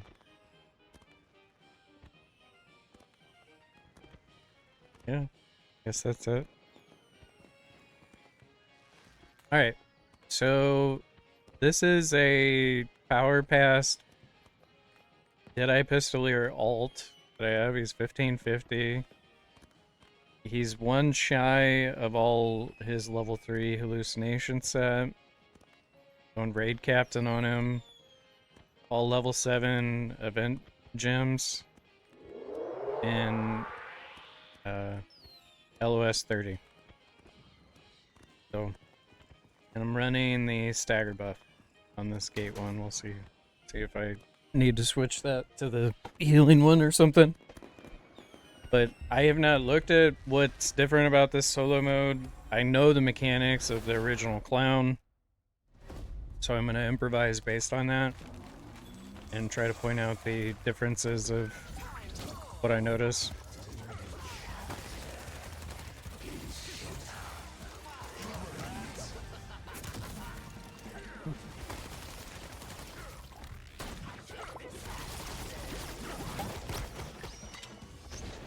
This is birds. You want to get behind him, and then you get in front of him. Alright, this is the stagger check. You don't want to attack him where the purple thingies are. This is a good time to awakening after you do the stagger. If you attack him where the purple stuff is, you will kill yourself. So reflect. Birds again.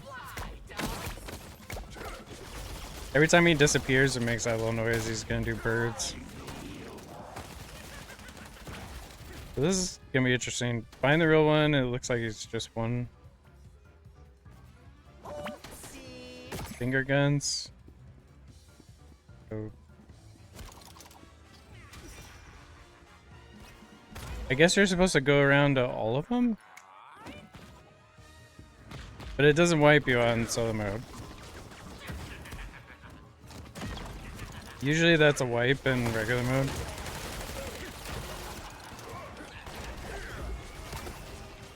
Alright, and then this is where you gotta do what he does unless he turns around. Stand on your... So I'm diamond, you stand on that. Stanky leg, flex. Oh, and stanky leg. Yeah, stanky leg. Stanky leg again. No. Alright, flex him.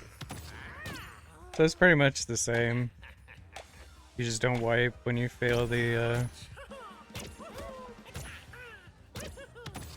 one mechanic. Then he turns around so you don't do stanky leg, you do something else. Oh. Alright, and then I got my sidereal, I'm just gonna weigh him. He's dead. So there, if you're not doing enough damage, and you go do another stagger check, you can just weigh the stagger check, and then probably kill him. So, pretty straightforward. It's called plus gold. Yes. But Gate 2's could be interesting. See what's different about that. Are there stagger checks for Gate 2? I feel like I want to just do extra damage. I don't think there's stagger check. Not think. Dark.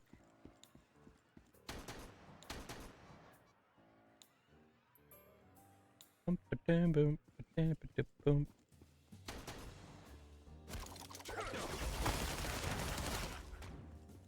Okay.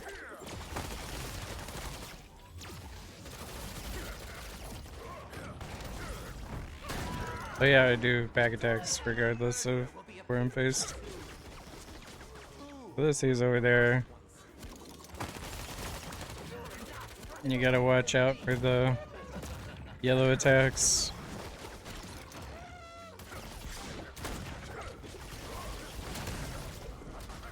Oh, I got that. What the fuck? It's a little annoying that he's... You gotta look away here. And then go to the color that you are.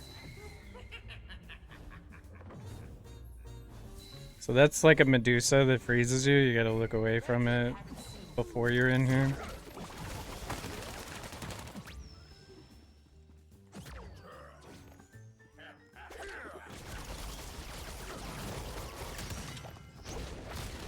Yay, we got a counter.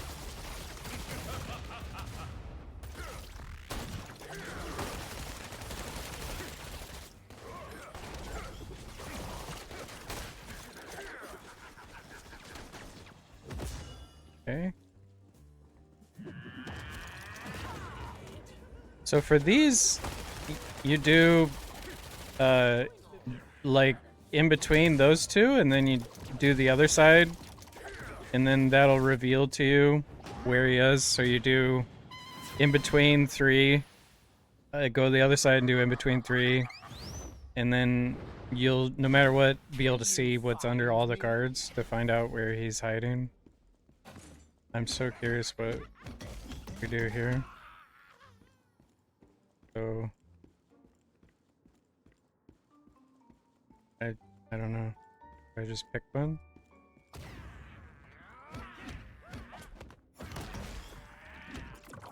So I'm diamond now. It's just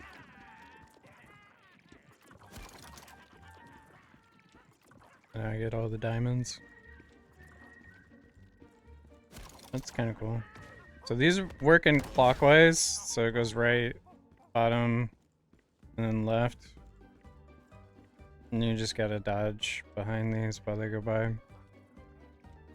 Pretty easy. And then since we're in solo mode, I pick diamond. And then once you get 3, you get this yellow circle around you, and then once you have this yellow circle, you can go in the exit. If you get hit by one of these guys, you gotta keep going. And then you won't be able to go through the exit. So that's done. And then here, I got the sidereal. So as soon as he's hanging out, I'm gonna throw it. Oh. And he's dead. That last mechanic is one of the more hard ones to do in this game. Is he'll show you with a star the direction that you have to go. So it'll be like clockwise, counterclockwise, clockwise. And then that's the route that you have to take around him. And that one's pretty tough to do if you've never seen it before and stuff. But it's all based on, you just follow the star pattern that he shows at the beginning. It's 3 times. Alright, so here's gate 3. I probably should have taken the stagger bonus, but let's see. Okay, so do I need to get some juice? So I gotta go in? Like, I don't know how this is gonna work, but we'll see. Alright, so do I go in? Right? Don't hit me. Alright, so I'm in. I'm guessing that this is what you do. Right, it's blue. So it shows you what you gotta kill in this mode. So there's blue. Blue diamond if you're colorblind. You let the little bombs... Always be patient and let the bombs run their course, and then, you know, for this you just go in. You don't need to worry about that bomb. Okay.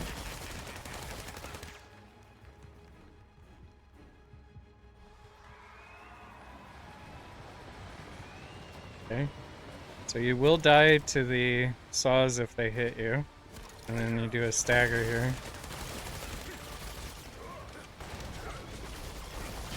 And it's pretty easy. Okay. We're gonna dark this. Oh, I already reached the... I should have awakening before. My bad. He gets DR once he reaches like 100 bars or whatever it is. So for this here, I'm just running around in circles, trying to avoid his shit. And try not to get too much meter. And then am I wiping?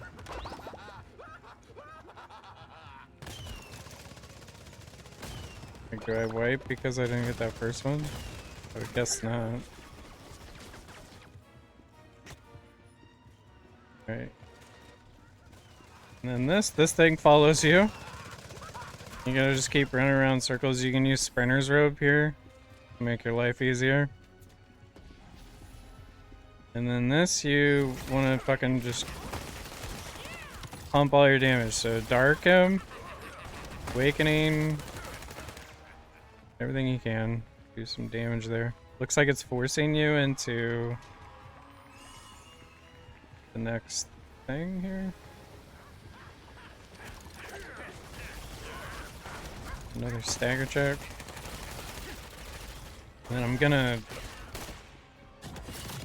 do damage with the Sidereal Nineveh.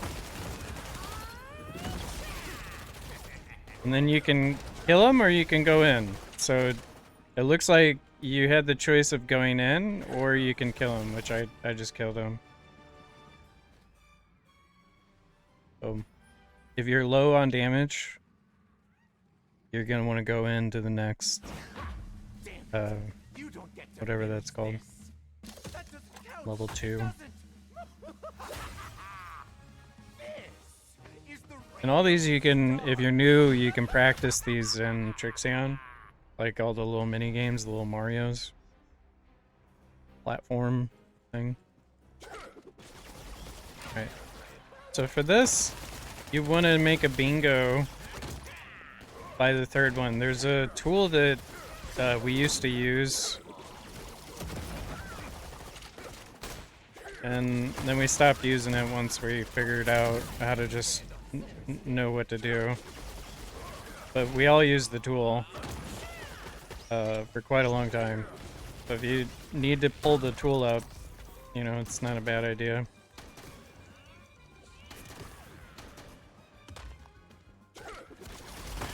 But basically, on the third one, you want, you just want to reserve a spot. So I'm reserving this spot right here for my bingo. And then in the meantime, I'm just putting shit over here.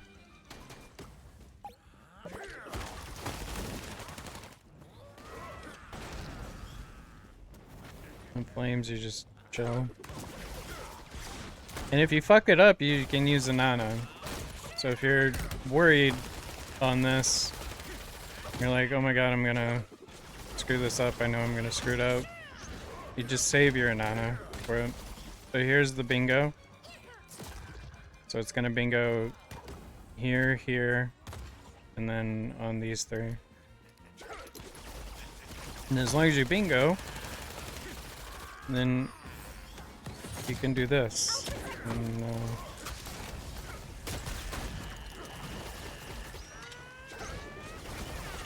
if you didn't bingo, you would Anana here.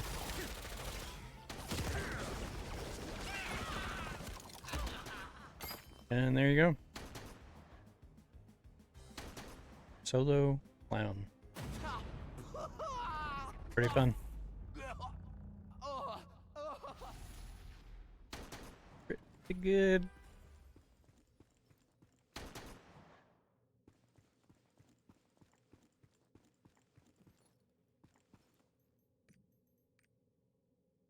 Alright, let's try Brel.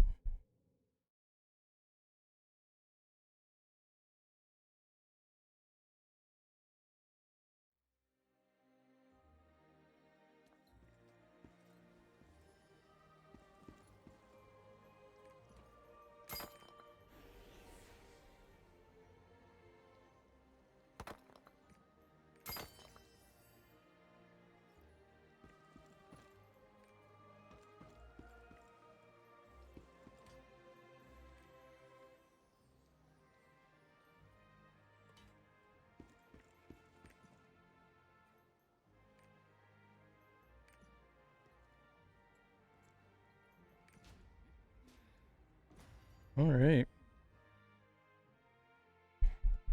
Guess then this will be a little more challenging.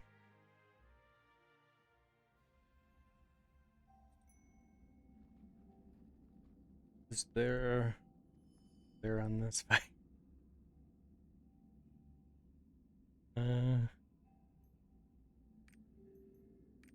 Additional sidereal meter seems more interesting to me than these other ones.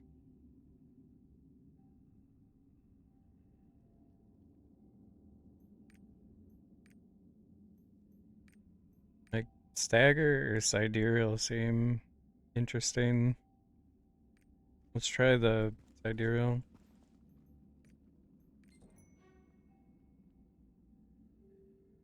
Alright, so this is Rel solo mode. I'm doing it on my 1550 Deadeye alt that I power passed at one point. He's got event gems. I'm running Ray Captain on him and LOS 30. And then he's just got, you know, all that jazz. I'm trying to think of what mechanics are. So I know the original mechanics of Brel. I've done Brel like a million times in the past. But I have no idea what they changed for solo mode, so all this is going to be kind of new for me to experience, and I'll try my best to explain the differences as I notice them. Anyway, trying to think if I need to bring anything specific. I'll bring some whirlwinds just in case, I guess.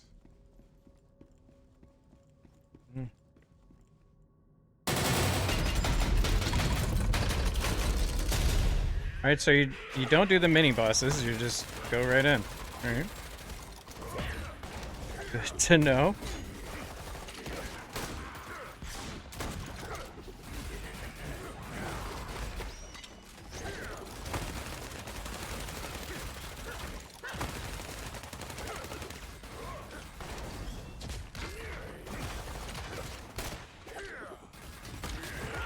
Alright. So for this, you just choose one of these to get in a safe spot.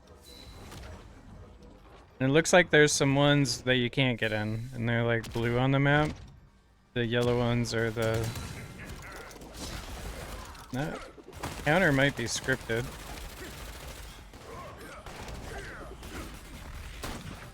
So keep an eye on a counter.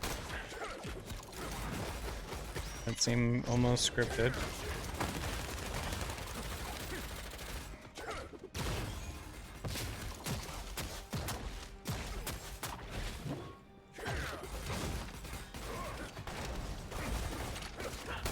That one you just want to be behind them so you don't get knocked. Alright, next mechanic. I'm gonna Xena this. Control X.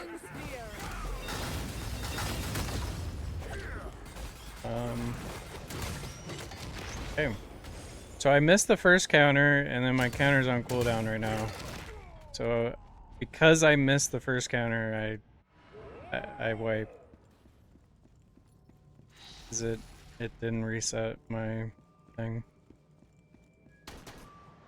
You really gotta get that first counter.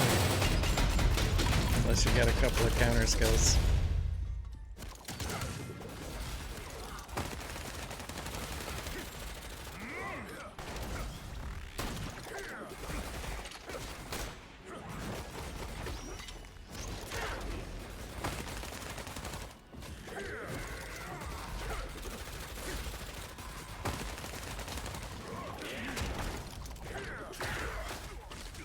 Yeah.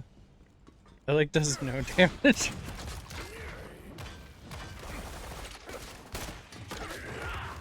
Okay. The safe spots are the yellow points on the map that show first, which are at the cardinal directions.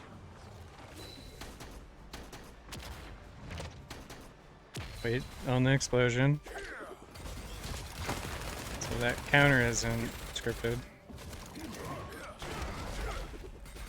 Seemed like it was.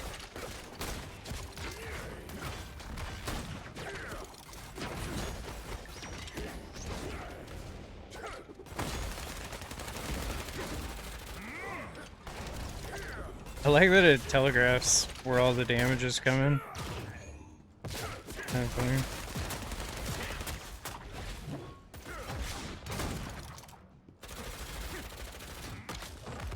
Alright.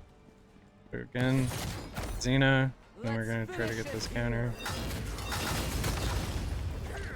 Got it. Got it. Got it. Alright, so you just gotta get 3 counters.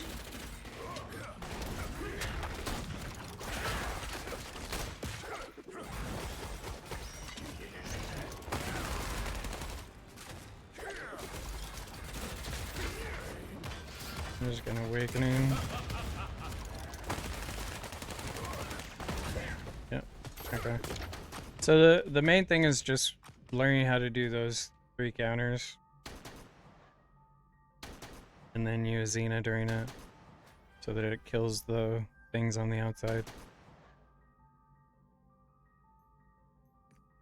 That's good to know.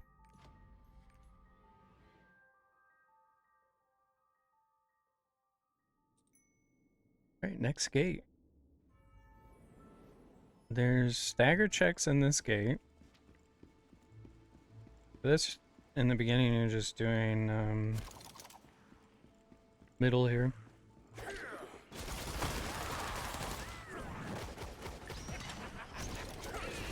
So this gate's got stagger checks, for sure. So I'm gonna switch him over to stagger, I think. But I'm sure it doesn't matter, it's probably nerfed quite a bit.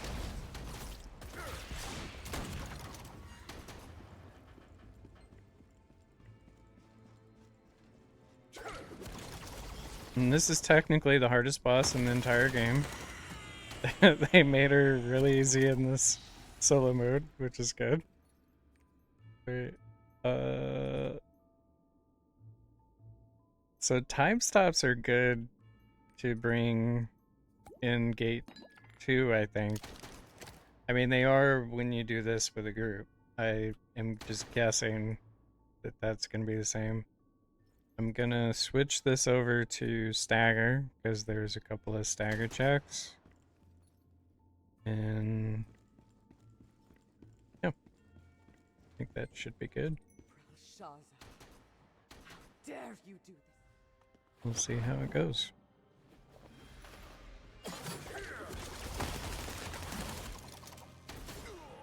Oh.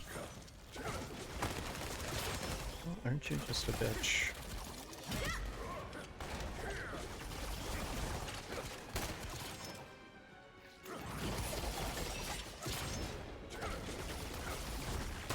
So in this fight, when she gets a 5, see how that was 5? It's always a counter after. And I'm knocked on my ass, so I can't get that.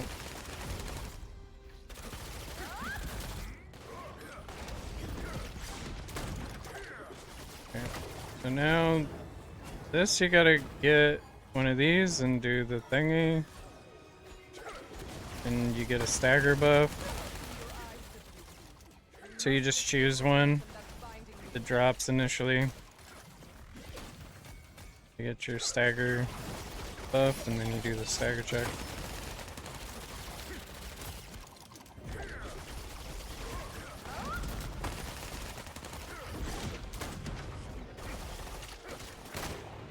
Alright. And then this is, you need to look at it. When it's the snake eyes, you gotta look away the whole time. Call who you are. I'm just awakening here.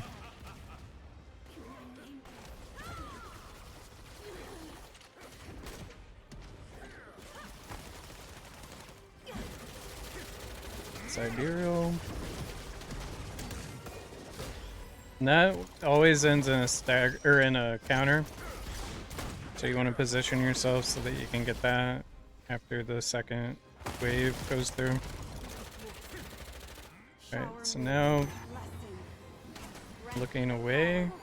It's yellow, so oh, I don't know.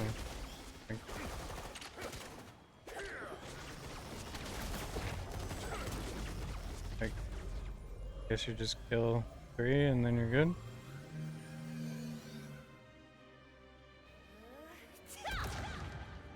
Okay. Interesting. So for this, you want to body block that one and then kite this correctly in. Oh. And then this is what you use the time stop for if you fuck up. But I needed to kite that in. It looked like the one that you don't go near doesn't move, so you didn't need to like body block the other one. I was wrong about that. You just kite the one that is the shape that she is onto her. This is a counter. Yep, I missed that. Wonderfully.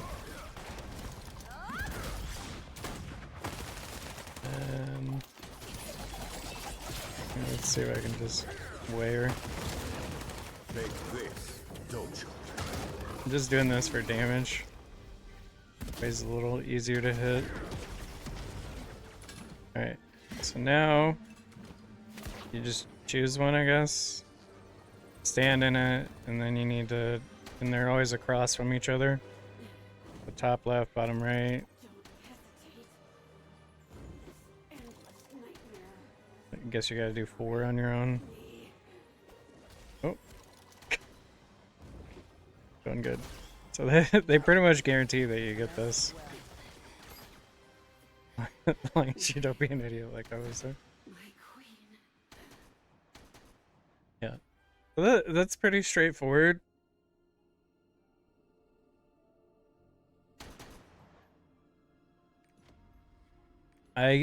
The things that you probably would see if you didn't have good damage is the mech where you gotta run quickly to the safe spot in the corner where like a gold thing was.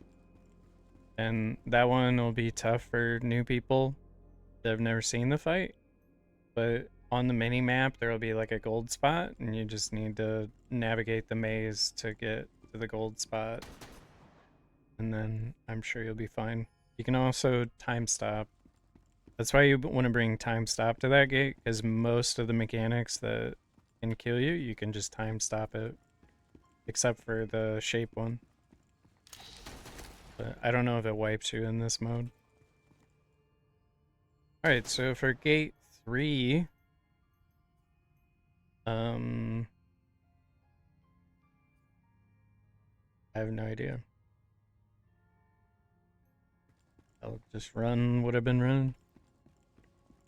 There is a big stagger check, so I'm keeping the stagger buff on for this one. We'll see how it goes. Disgusting. Is that the source of this hideous nightmare? So this one's blue. Blue means buddy stagger. So for this, I'm just staggering one by myself. I get a thing. And then what? SAWAD, and you're free. Okay. Simple enough. And then dodge the laser, because this will kill you probably. Grab one of these, and then pay attention to the openings on this. See if this is open. So you're fine.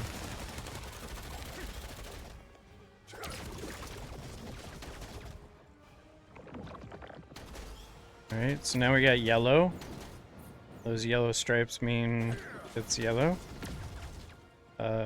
Which is going to be interesting to see how they handle this part. But for that, you kill a ball.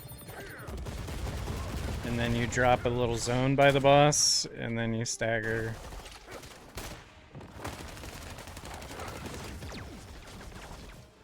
So you want to make sure you have some abilities for it. when the mech is happening. Alright, so this is the ball. And then I'm gonna do that. And then you stagger. Okay. So it's pretty much the same, it's just you're protected from the fear and stun. This is red, which means tips for that. And it looked like it was counterclockwise. Yep.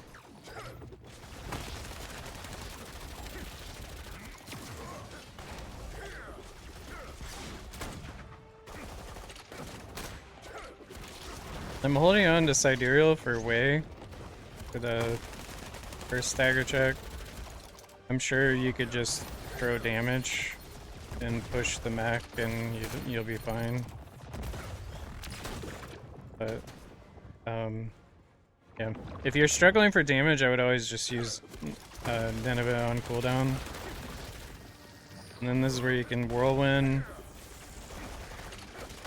I'm gonna see how hard this is without Way.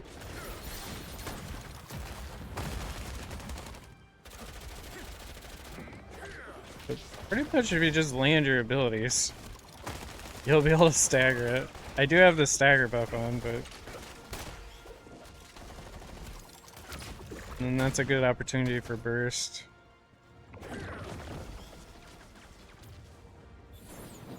This you dodge thingies. This means it's yellow. So currently it's yellow. If I push this, I'm gonna get another one of those things where I kill the ball. Yep. So here's the ball. Kill the ball. Kite this ball into the boss so I can stagger near him. And it's very easy.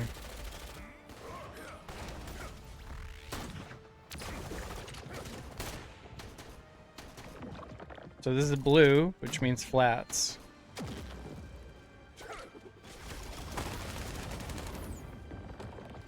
And then anytime you see purple stuff like this on the ground, you want to just focus on dodging it, because it hurts really, really bad. This means don't attack. If you attack it, it'll knock you back out of the little zone. Then here, we can just probably Nineveh and kill him. And skip the... Nope. Not quite enough. Still gotta do the stagger check. Alright.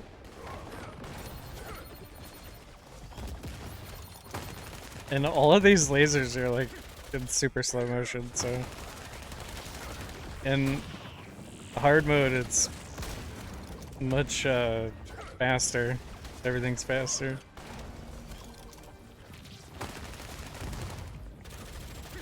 And he's done.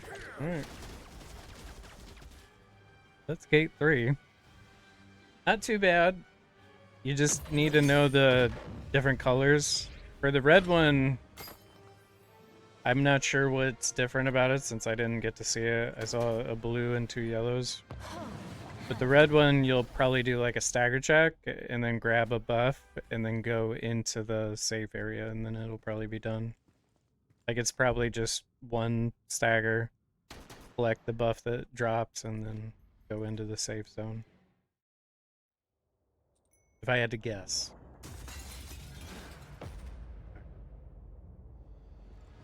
Now for the final gate. This one's gonna be tough.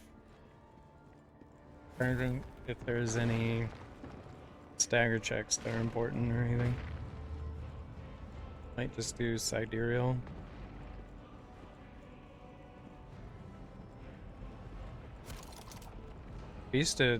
Me and Gon used to race on this all the time.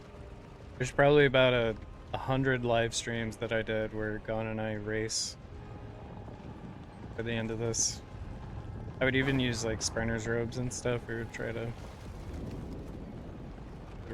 duke it out. He'd always win because he was on Arcana.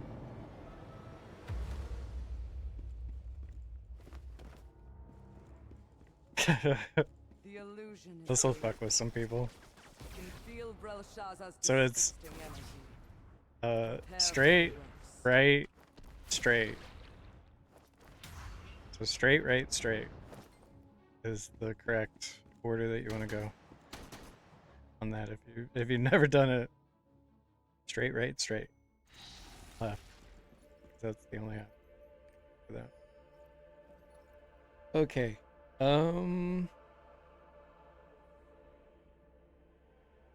So I'm gonna switch this to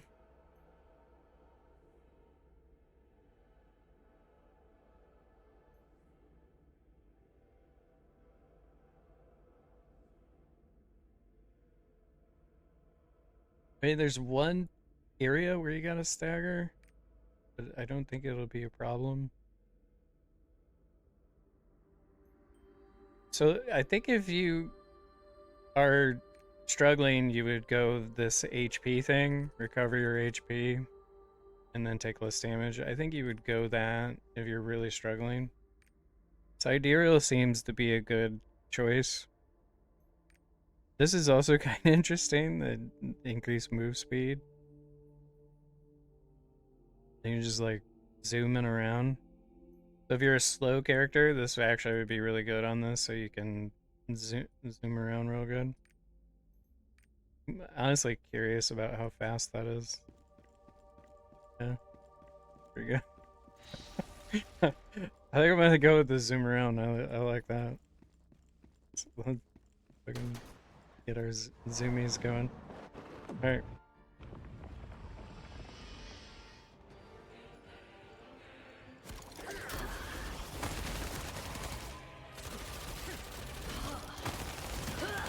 And for this, behind her is always gonna be safe.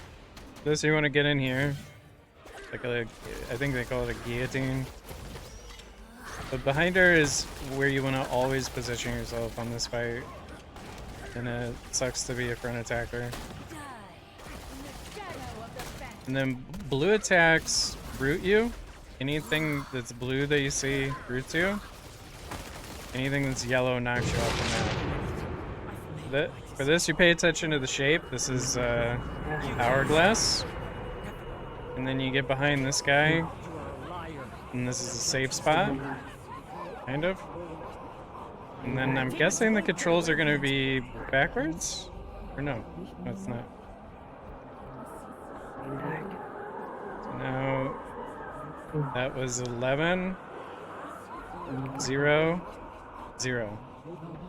So you want to remember your each safe spot. So 11, 0, 0. And then it has to be yours, because you're the only one.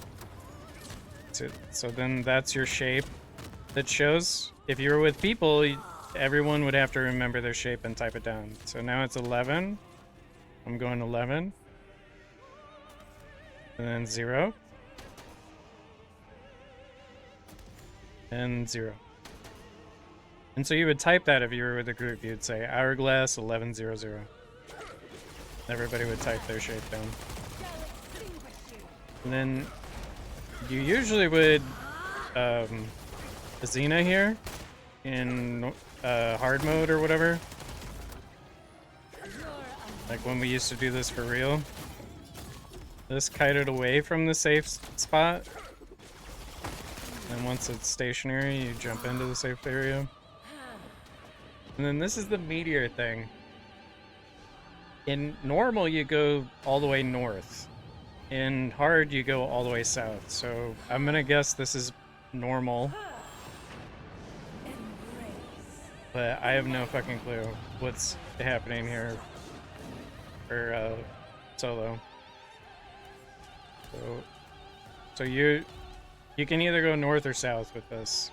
You just, as soon as this goes off you run like hell to the middle. And then now you're operating where you can't do 3 on one tile. So you're gonna get a blue meteor, and you can't put 3 of those meteors on one tile. You gotta spread them out. So you don't have to memorize some like pattern or whatever. You're gonna get a blue meteor and you gotta put it somewhere that it hasn't been before.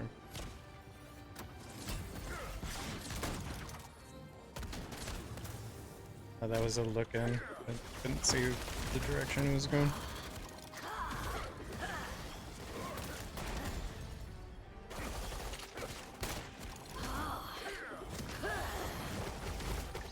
So see how I got this blue guy here? I'm gonna take it, this first one to just here. And then the next one I'll take to 6. Or 7. Probably 7. Leave 6 alone maybe. And then the yellow things knock you off, so you can time stop those, or you can dodge them. So those will be something that kills you. This is look away because the tentacles are going out. Looks like the top respawned, so I'm hopefully gonna push into the next mech. Then this is the Shandy mech, so I'm guessing I'm gonna still need to do Shandy here.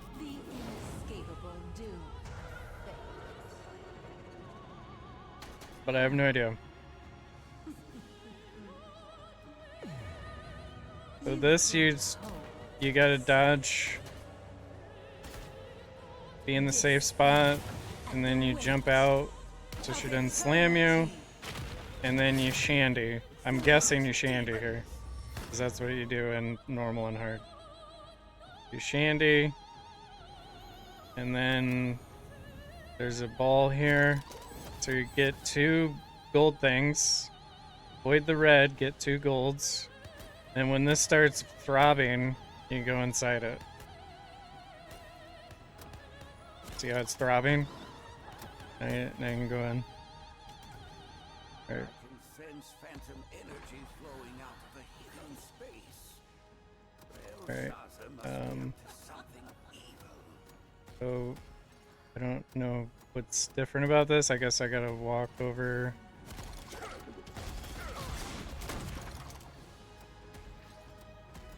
So you gotta just find one to stagger, it looks like. You just gotta go through each of these until you find the one that's staggerable. And then you stagger it and get your safety shield. So that's how they changed this. Oh, and you gotta do a counter. Or you get an opportunity to do the counter.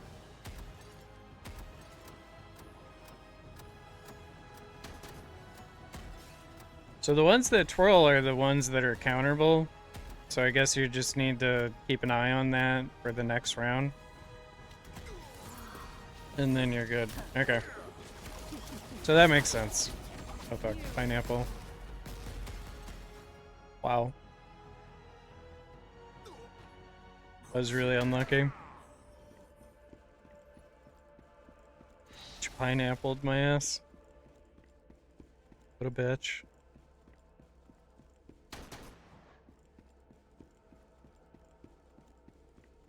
I couldn't even do anything there.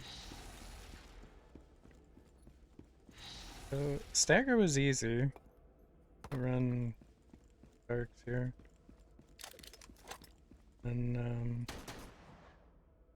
man, that pineapple really fucked me up.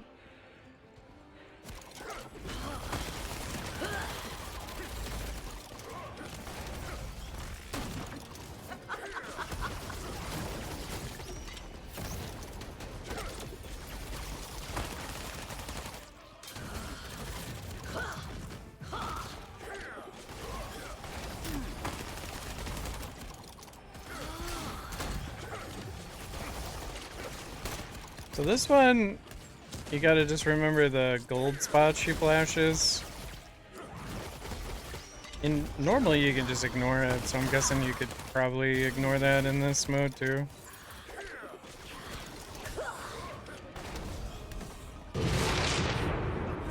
Alright, so this you would type square, or SQ. I'm just showing you what you would do if you were in this with a group, trying to kill this with a group. And then you come to the middle, and you go, okay, 1.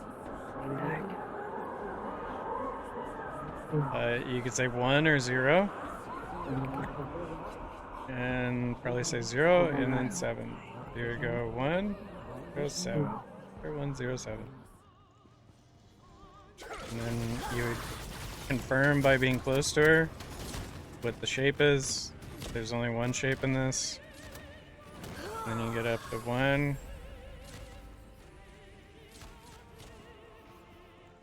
And if it's you, you would ping it for people. 0. And then you would ping 7. Just to help people out, you know?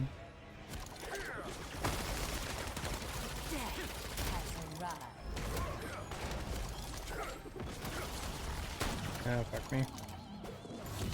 I got there. Okay. The giant yellow thing means get out, otherwise it'll knock you off the platform. And then for this, you can either go all the way north or all the way south.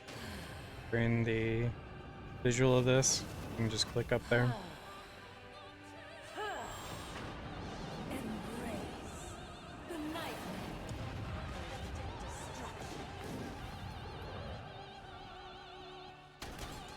And then just hang out here until you drop it. Once it drops, you just run like hell. To the middle. Because these get destroyed and you'll fall through if you're near it.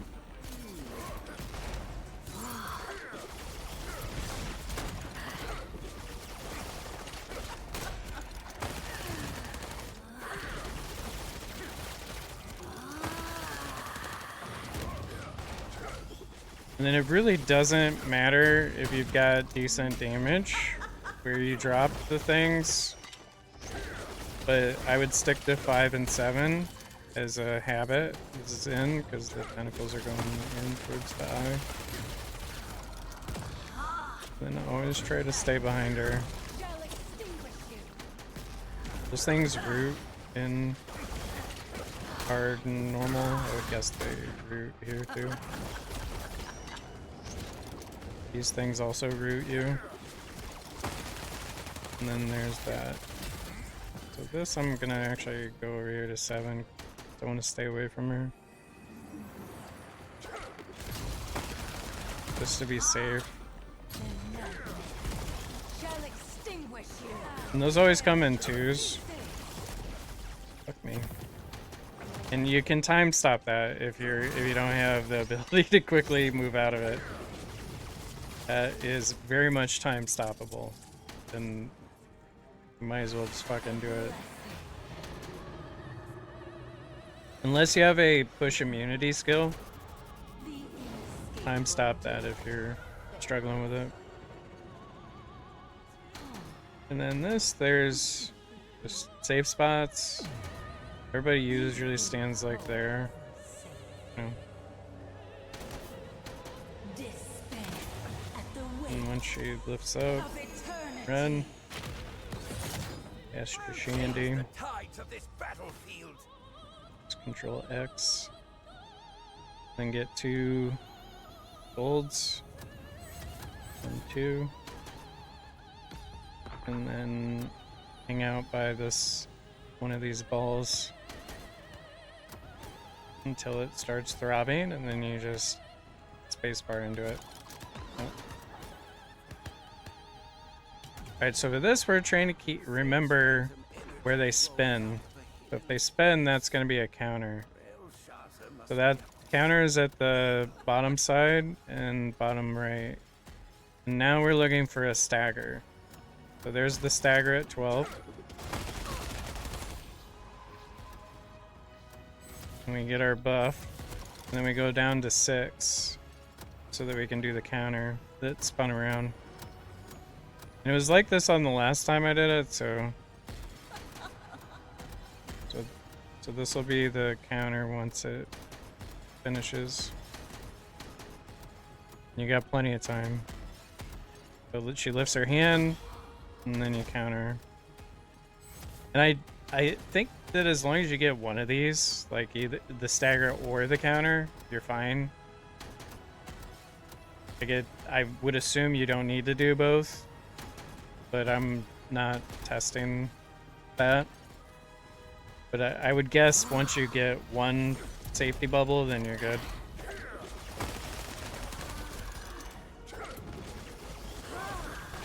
And then right at the beginning here, you want to probably move away from the edge.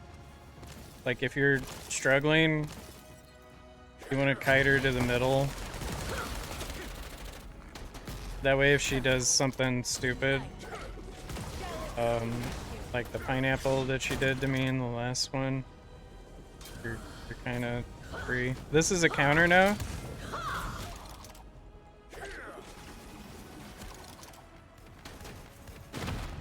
Okay. Interesting.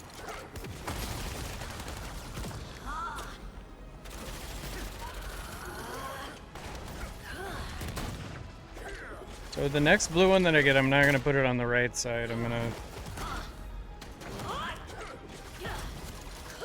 put it on 6 or 7.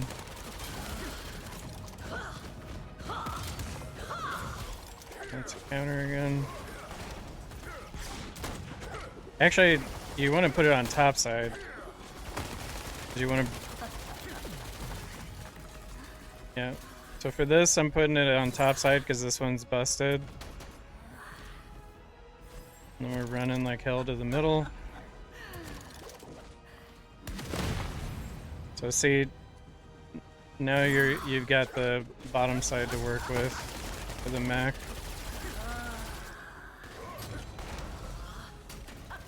Oh god. And for this, you want to dodge the tornadoes because you have this buff that lets you see the black hole. And then you kill the black hole. You're good. You can also probably use Sidereal to push her. These are both look in. Stay away from the yellow. Stay away from her front so she doesn't grab you. Don't get rooted by those. Stay away from the yellow. Time stop if you didn't have anything to get out.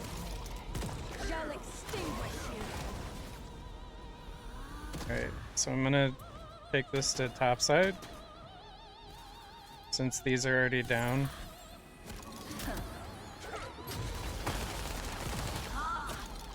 I probably should have gone for bottom side, but it doesn't matter because she's pushed. Alright, so now this is triangle. If you were with a group, you would type triangle in chat.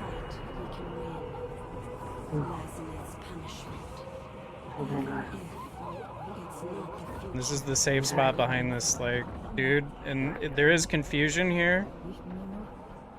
You can Anana and take that confusion away. It's 7. Oh, and 1. 7, 1, 0. Okay. 7, 1, 0. For that, you want to Anana, so you don't get the confusion. I should have Anana'd there. Instead, I'm gonna just Azina after this. Okay. So 7. 1.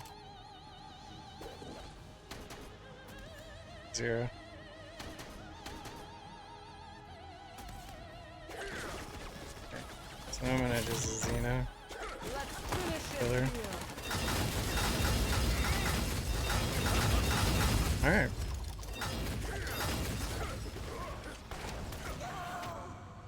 And I really think that they should give you little itty bitty baby horns for solo mode. So like you got the big ones for hard, the small ones for normal, and then like little tiny mum horns for solo.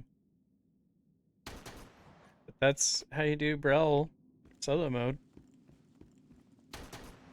That last gate will definitely test some people, but it's very doable if you just learn some of those mechs and take your time. And then on that last one, to avoid the backwards walking, like the confusion, you want to Nana the when you're hiding behind the purple guy. So when you're hiding behind that guy and the little white balls are shooting at you, you want to Nana, and then that'll take away the confusion, and you'll just run straight the whole time. But, um,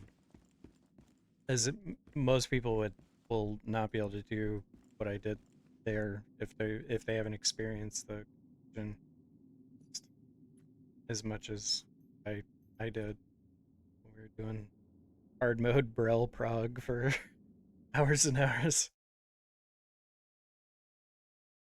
But yeah, it was pretty fun. Right, so let's try Angle now. Yeah, I'm gonna use the restroom real quick, and then I'll do on my.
So that was pretty fun, doing the Braille like that.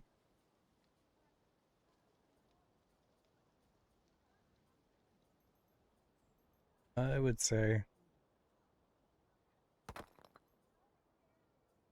And to say it, I would say it. Pretty fun.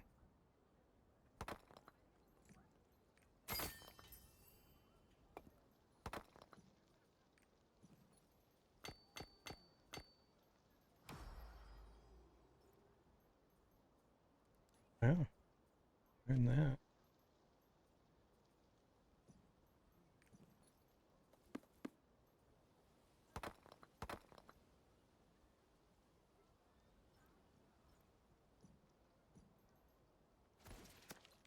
Okay, so now we're gonna do Kangle.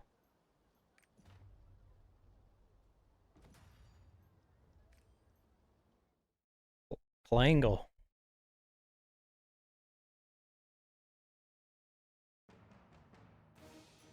Dun, dun, dun, dun, dun. But this guy doesn't have any stagger checks, really. Reduce incoming holy damage received while electrocuted. Also reduce the duration debuffs inflicted on you.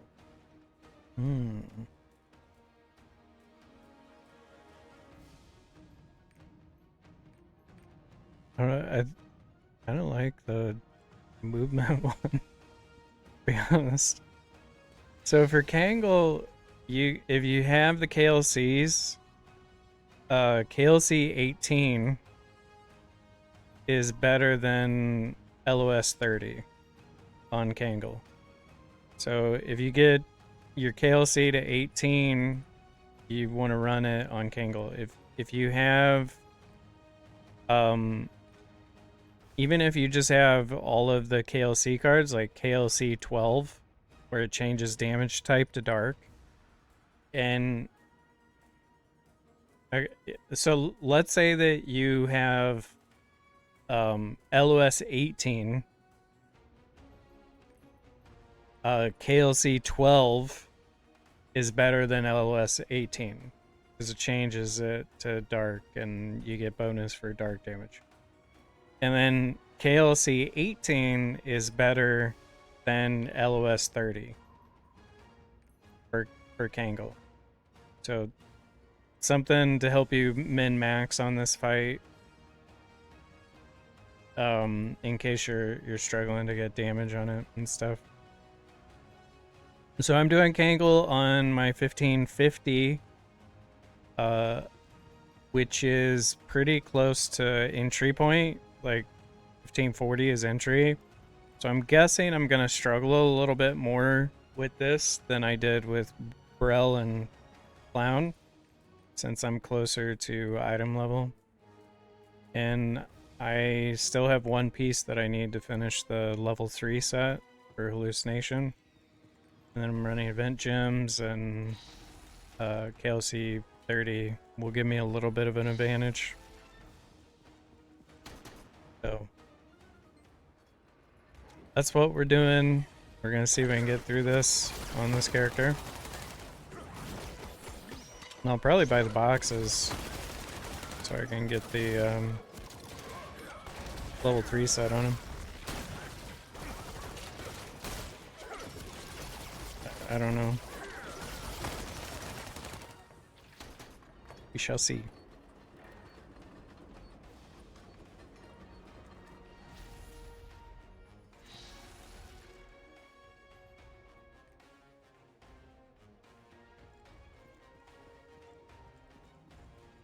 I'm just double checking that my stuff's saved. Do you want to run time stop? Want to run time stop on any fight that has gravity death? At the beginning, he always dashes like this.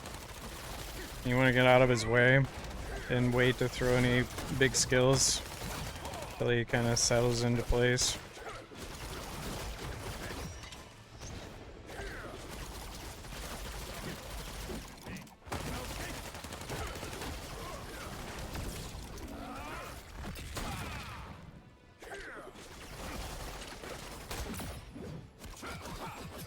And just stay away from his front.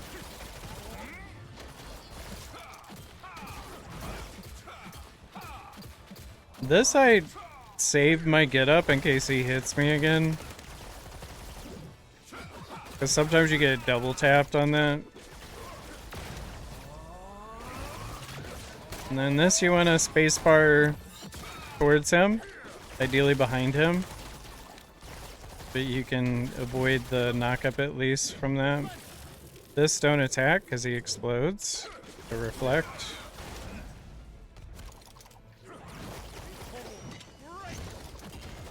Obviously avoid any red areas. And this you want to stay away from him because he kind of explodes. And then once you see this circle down here, means you can launch abilities and do a little bit of damage before the mech starts. But if you have like slow launching abilities, you can launch them right as soon as you see that ball. Then here you're gonna get targets, and you want to just position the target at the top and then let yourself kind of slide down. And then you can spacebar through those as well if you get in a bad spot for whatever reason. And then at this point going forward, you can die to gravity. So if you're gonna get knocked off, you want to try to position yourself towards the middle. This is stagger on this side, you can't stagger him from the other side.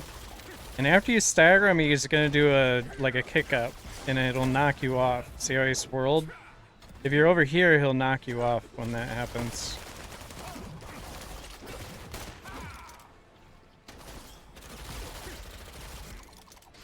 I'm gonna just awakening here. Try to kill him. Yep, there we go. Okay. Not too bad.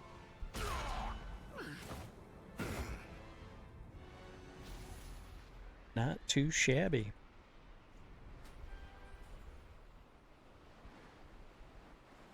Then do the chests have more material in it for me? Or no? Doesn't look like it. Just got these things in it. I'm not gonna buy those. I need all the gold I can for my main. So no thank you.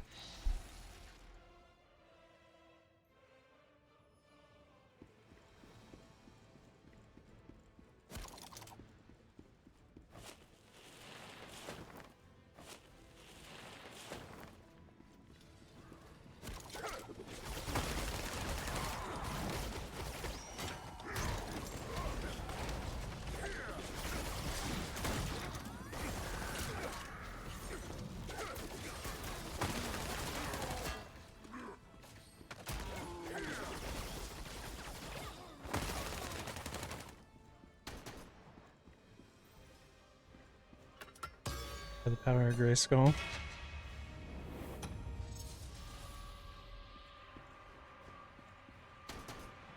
Drop that shit. In normal and hard, this batch of mobs does a fuck ton of damage to you. Really annoying. Looks like they nerfed that on this, so.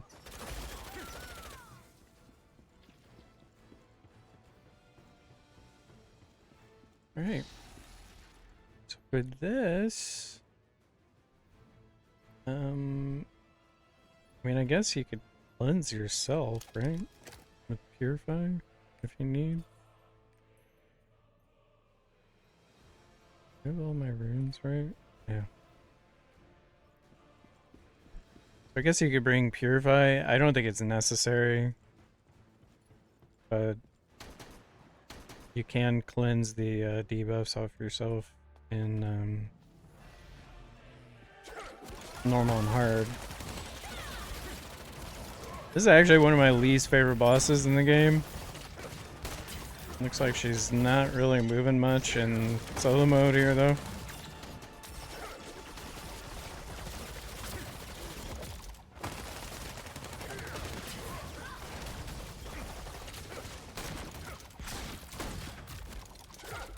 Yeah, she's like in slow motion.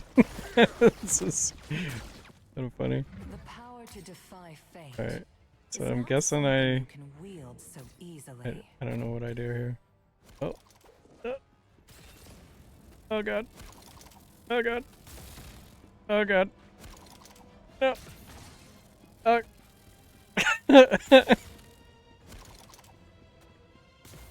I think I fail. Maybe I can time stop it?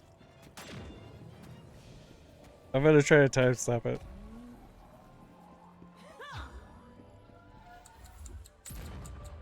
Okay, you can time stop it. I didn't know it started at the bottom.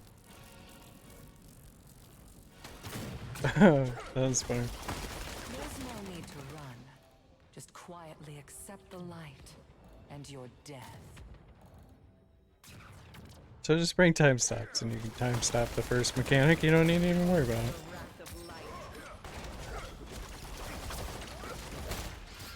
Awakening here.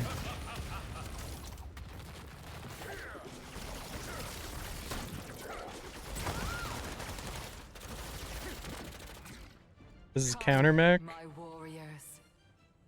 So guess you gotta get two? Or no? Just one counter. So you just choose one and do it.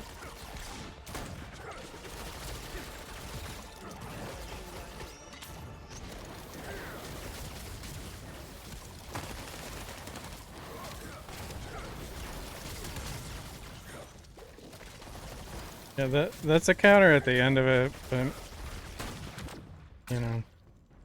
This strength was given to us by the light. Okay, how many of these do I gotta do? Shall First I get knocked protect back. us. Alright, so I think it's green? Oh no, it's blue. And red. So fuck that one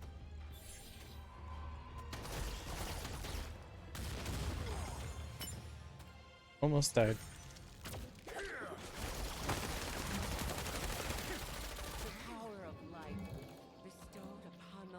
Need to heal.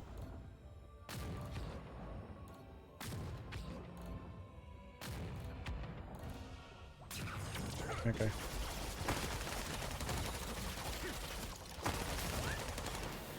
So this is counter again at the end of it.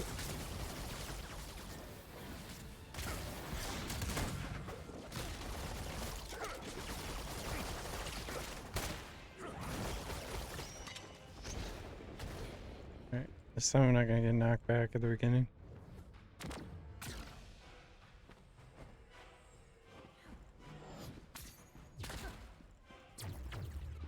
Okay, so now it's blue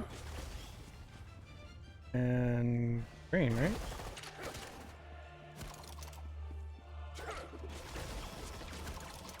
All right, did it.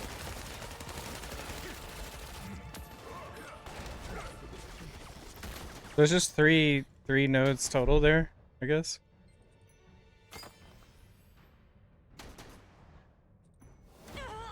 But she's in slow motion on this, which makes it a lot easier. As in hard mode, she's just whooping around everywhere. It's super annoying.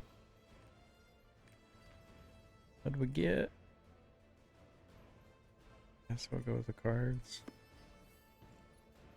Honestly, don't care about this one. Come on, Krissa. Son of a bitch.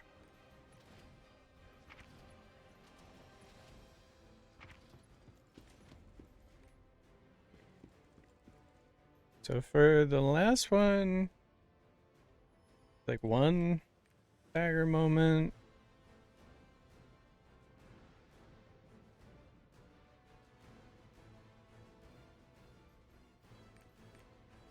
I'm gonna do the HP recovery thing.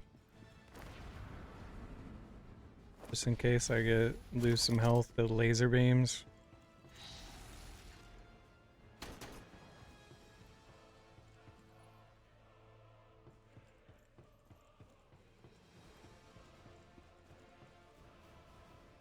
Alright. Let's see what's different about the final gate in Kangle here.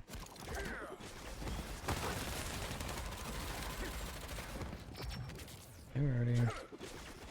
Does he target me with it? Yeah, and I do reduce damage, so you can't do anything. So you could bring the Scarecrow for that. Everything will be restored. So you could probably still Scarecrow him. I debated on bringing the Scarecrow, actually. And to do the Scarecrow, you just, as soon as he casts that first ability at the beginning, you just put it down. And then it'll taunt him and target him. Alright, so for this, we're gonna...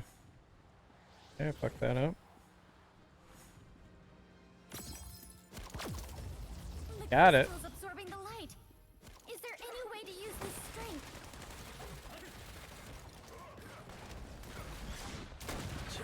If you miss both at the beginning, like you just wait until he does one of these AoE attacks and then you'll get the buff. So it's not something you gotta stress over.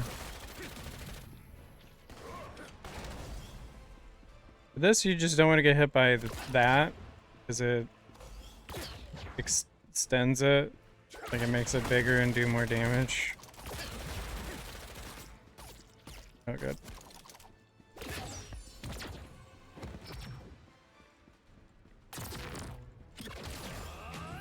And then just always refresh your... Light is getting stronger. What do you do? Is Do there you a just way to point it at use him? this strength? I don't know what I'm supposed to... Do I point it at somebody?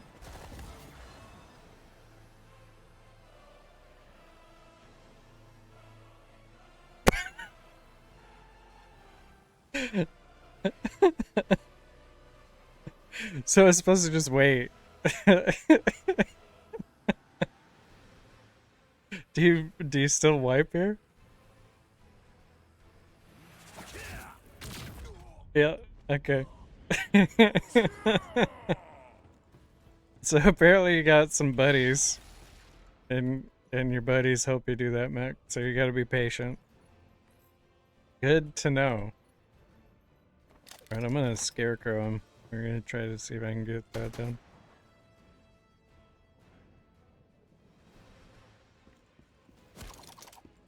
Let's try it. This is the first one. And then you... I should have done it sooner. I don't know if you can. It's so fucking fast. Wait, I have more than one scarecrow. Interesting.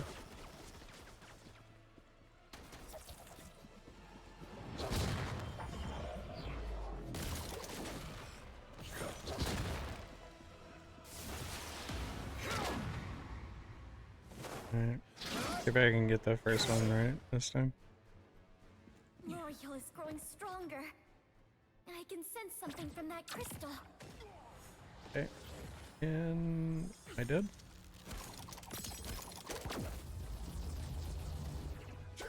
Clearly I set that wrong.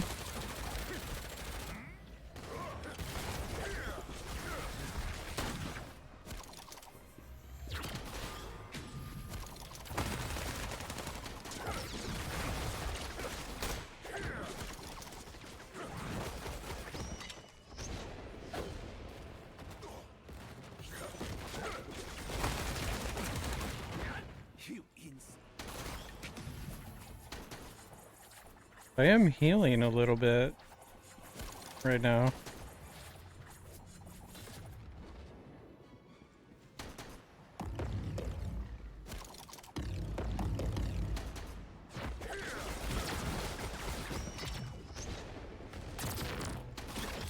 Okay. So now I'm gonna just try to be patient, Is there a way to use figure this out strength? what's gonna happen here. So that guy goes to that guy. And then that guy goes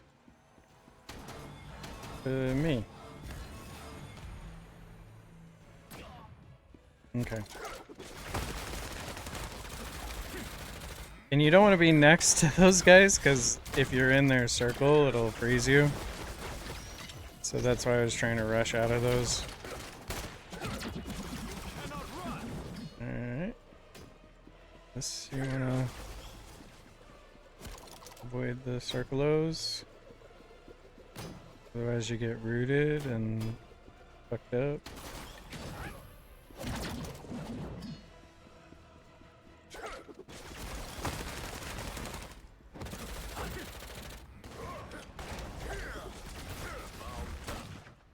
Okay. You who are blind.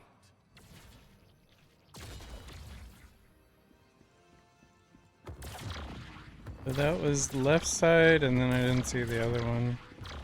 But for this, you're just picking up 5 white ones. And then you're safe to just stand in the shadow. You can time stop this if you don't have 5 yet. And if you get a purple one, you get stunned. Or get a black one, you get stunned. And if you don't know where the other shadow thing is, like you weren't seeing where it lit up, you just stand in the middle and you have plenty of time to just run up here.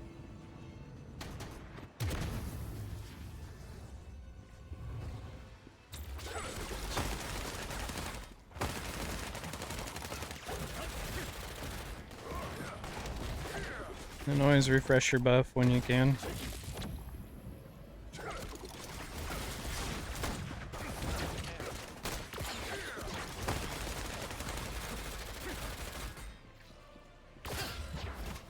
to awakening real quick.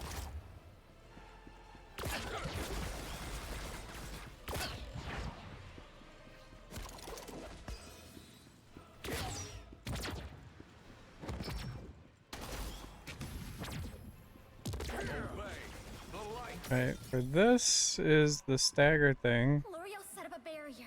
We had to take them all Oh, down in one this go. one's got the rune on it, so I'm assuming that's the one I'm staggering. Yeah. So the one with the runes on is the ones that you stagger.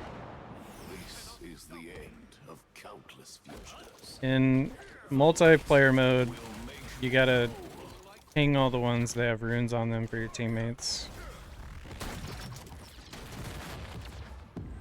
Alright, so this is top side. When Intense Gaze shows, you want to use an ability or a time stop. Since I've got Desperado, I use Desperado, which is like a cheat for this. Helicopter is like a get out of free jail card on Kangol.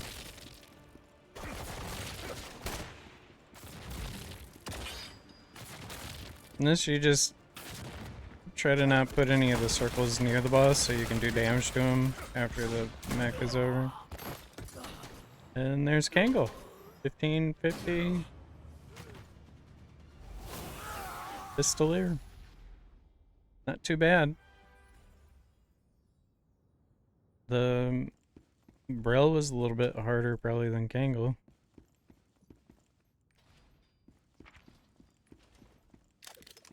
But yeah, that was cool. I like it.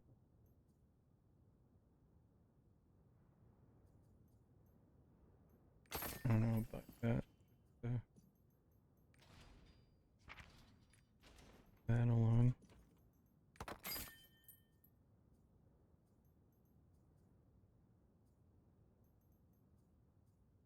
But that's pretty fun. I hope that they buff the gold for these. Like this is the bounded gold. Like I think if they buff it and make it bounded for vertical progression, that would be really cool. Like if I was Smilegate, that's what I would do. Is I would one make solo modes like one, I would make solo modes a way to get out of jail, and then I would keep the gold the same as normal. So the same exact normal gold, but it's bound for vertical progression systems. So you can only use that gold on, you know, honing or elixirs or transcendence, and that's all you're allowed to use that gold for. I think that would be really cool. Is they just make it so that you can't buy, you know, stuff from the marketplace with the bound gold. That would make solo modes really, really high value for people. Like get out of jail normal mode, and then if you want extra gold, you do hard. And if you want gold that you can spend on things on the marketplace, you gotta do hard. Or normal with people. I think that would be super cool. 92 of these things.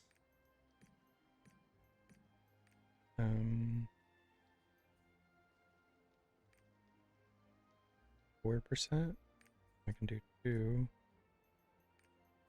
Let's go ahead and do that. Sad.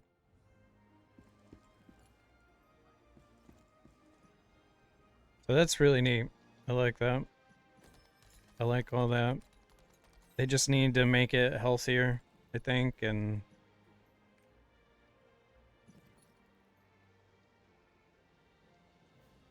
be on our way. I was looking for this hat. for my main. I was gonna put that on and make it white.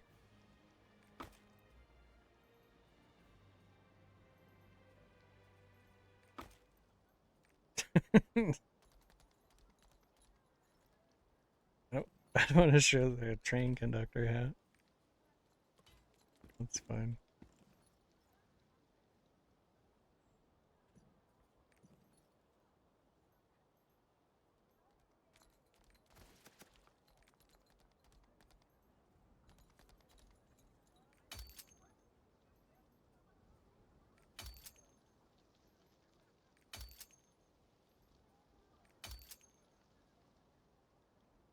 Stales.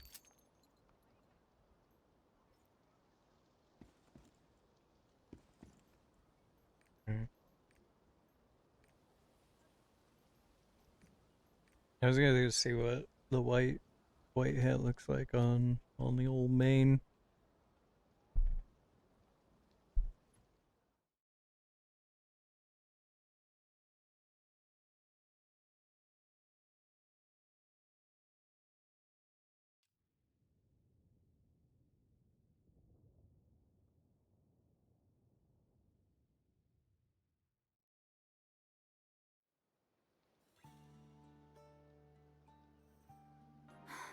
You're back.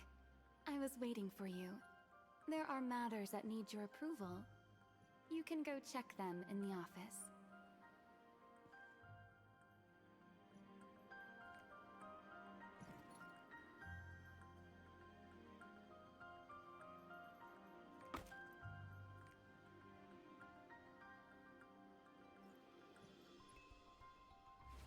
Alright.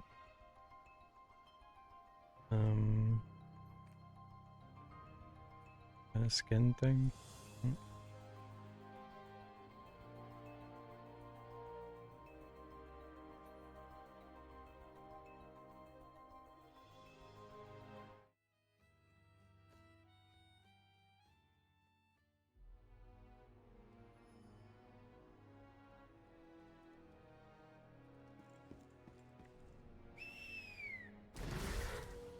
Don't neglect you.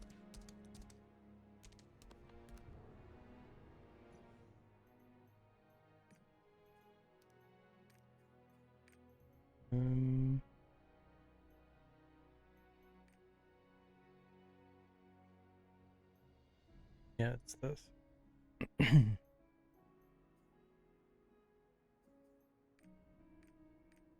question is,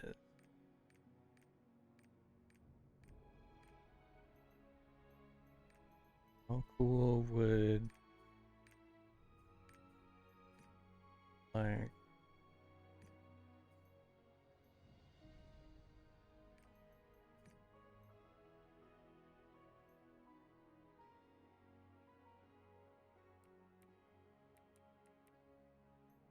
make that?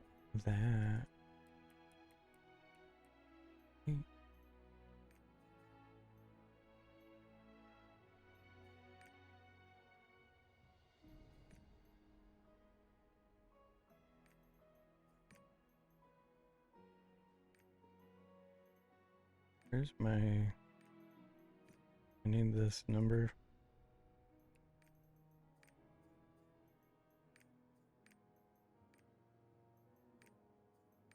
Okay.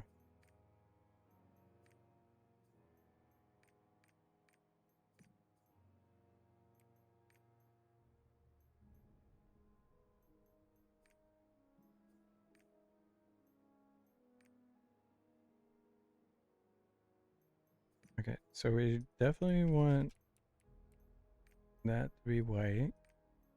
And then maybe do these lines in teal?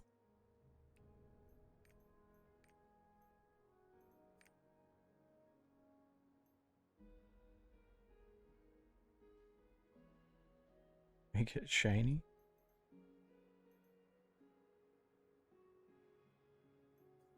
I don't know.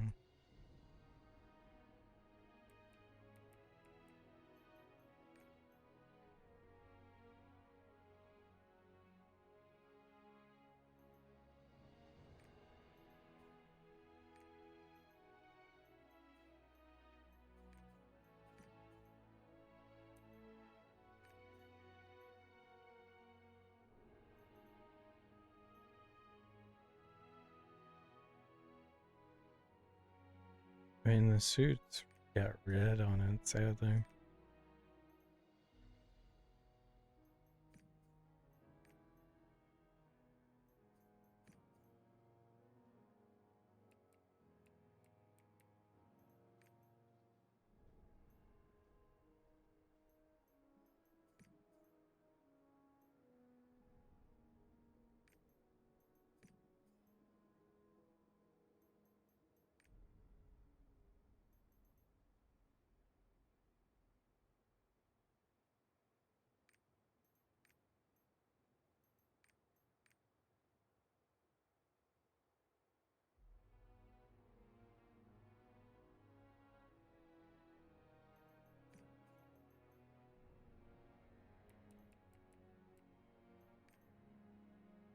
Just make the whole thing white.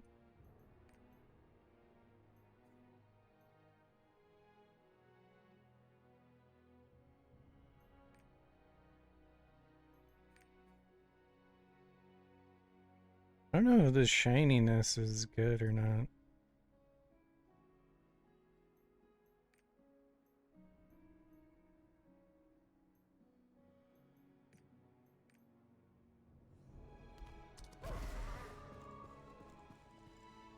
It's all white, it's fine.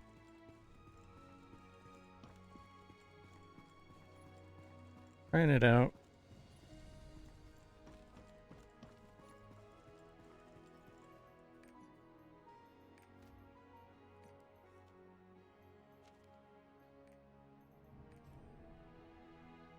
And support. Alright, I'm gonna hop off and get some lunch, and then I will be back on, no matter what, at 8 p.m. Eastern. We're gonna do raid night. Try to get some raids done.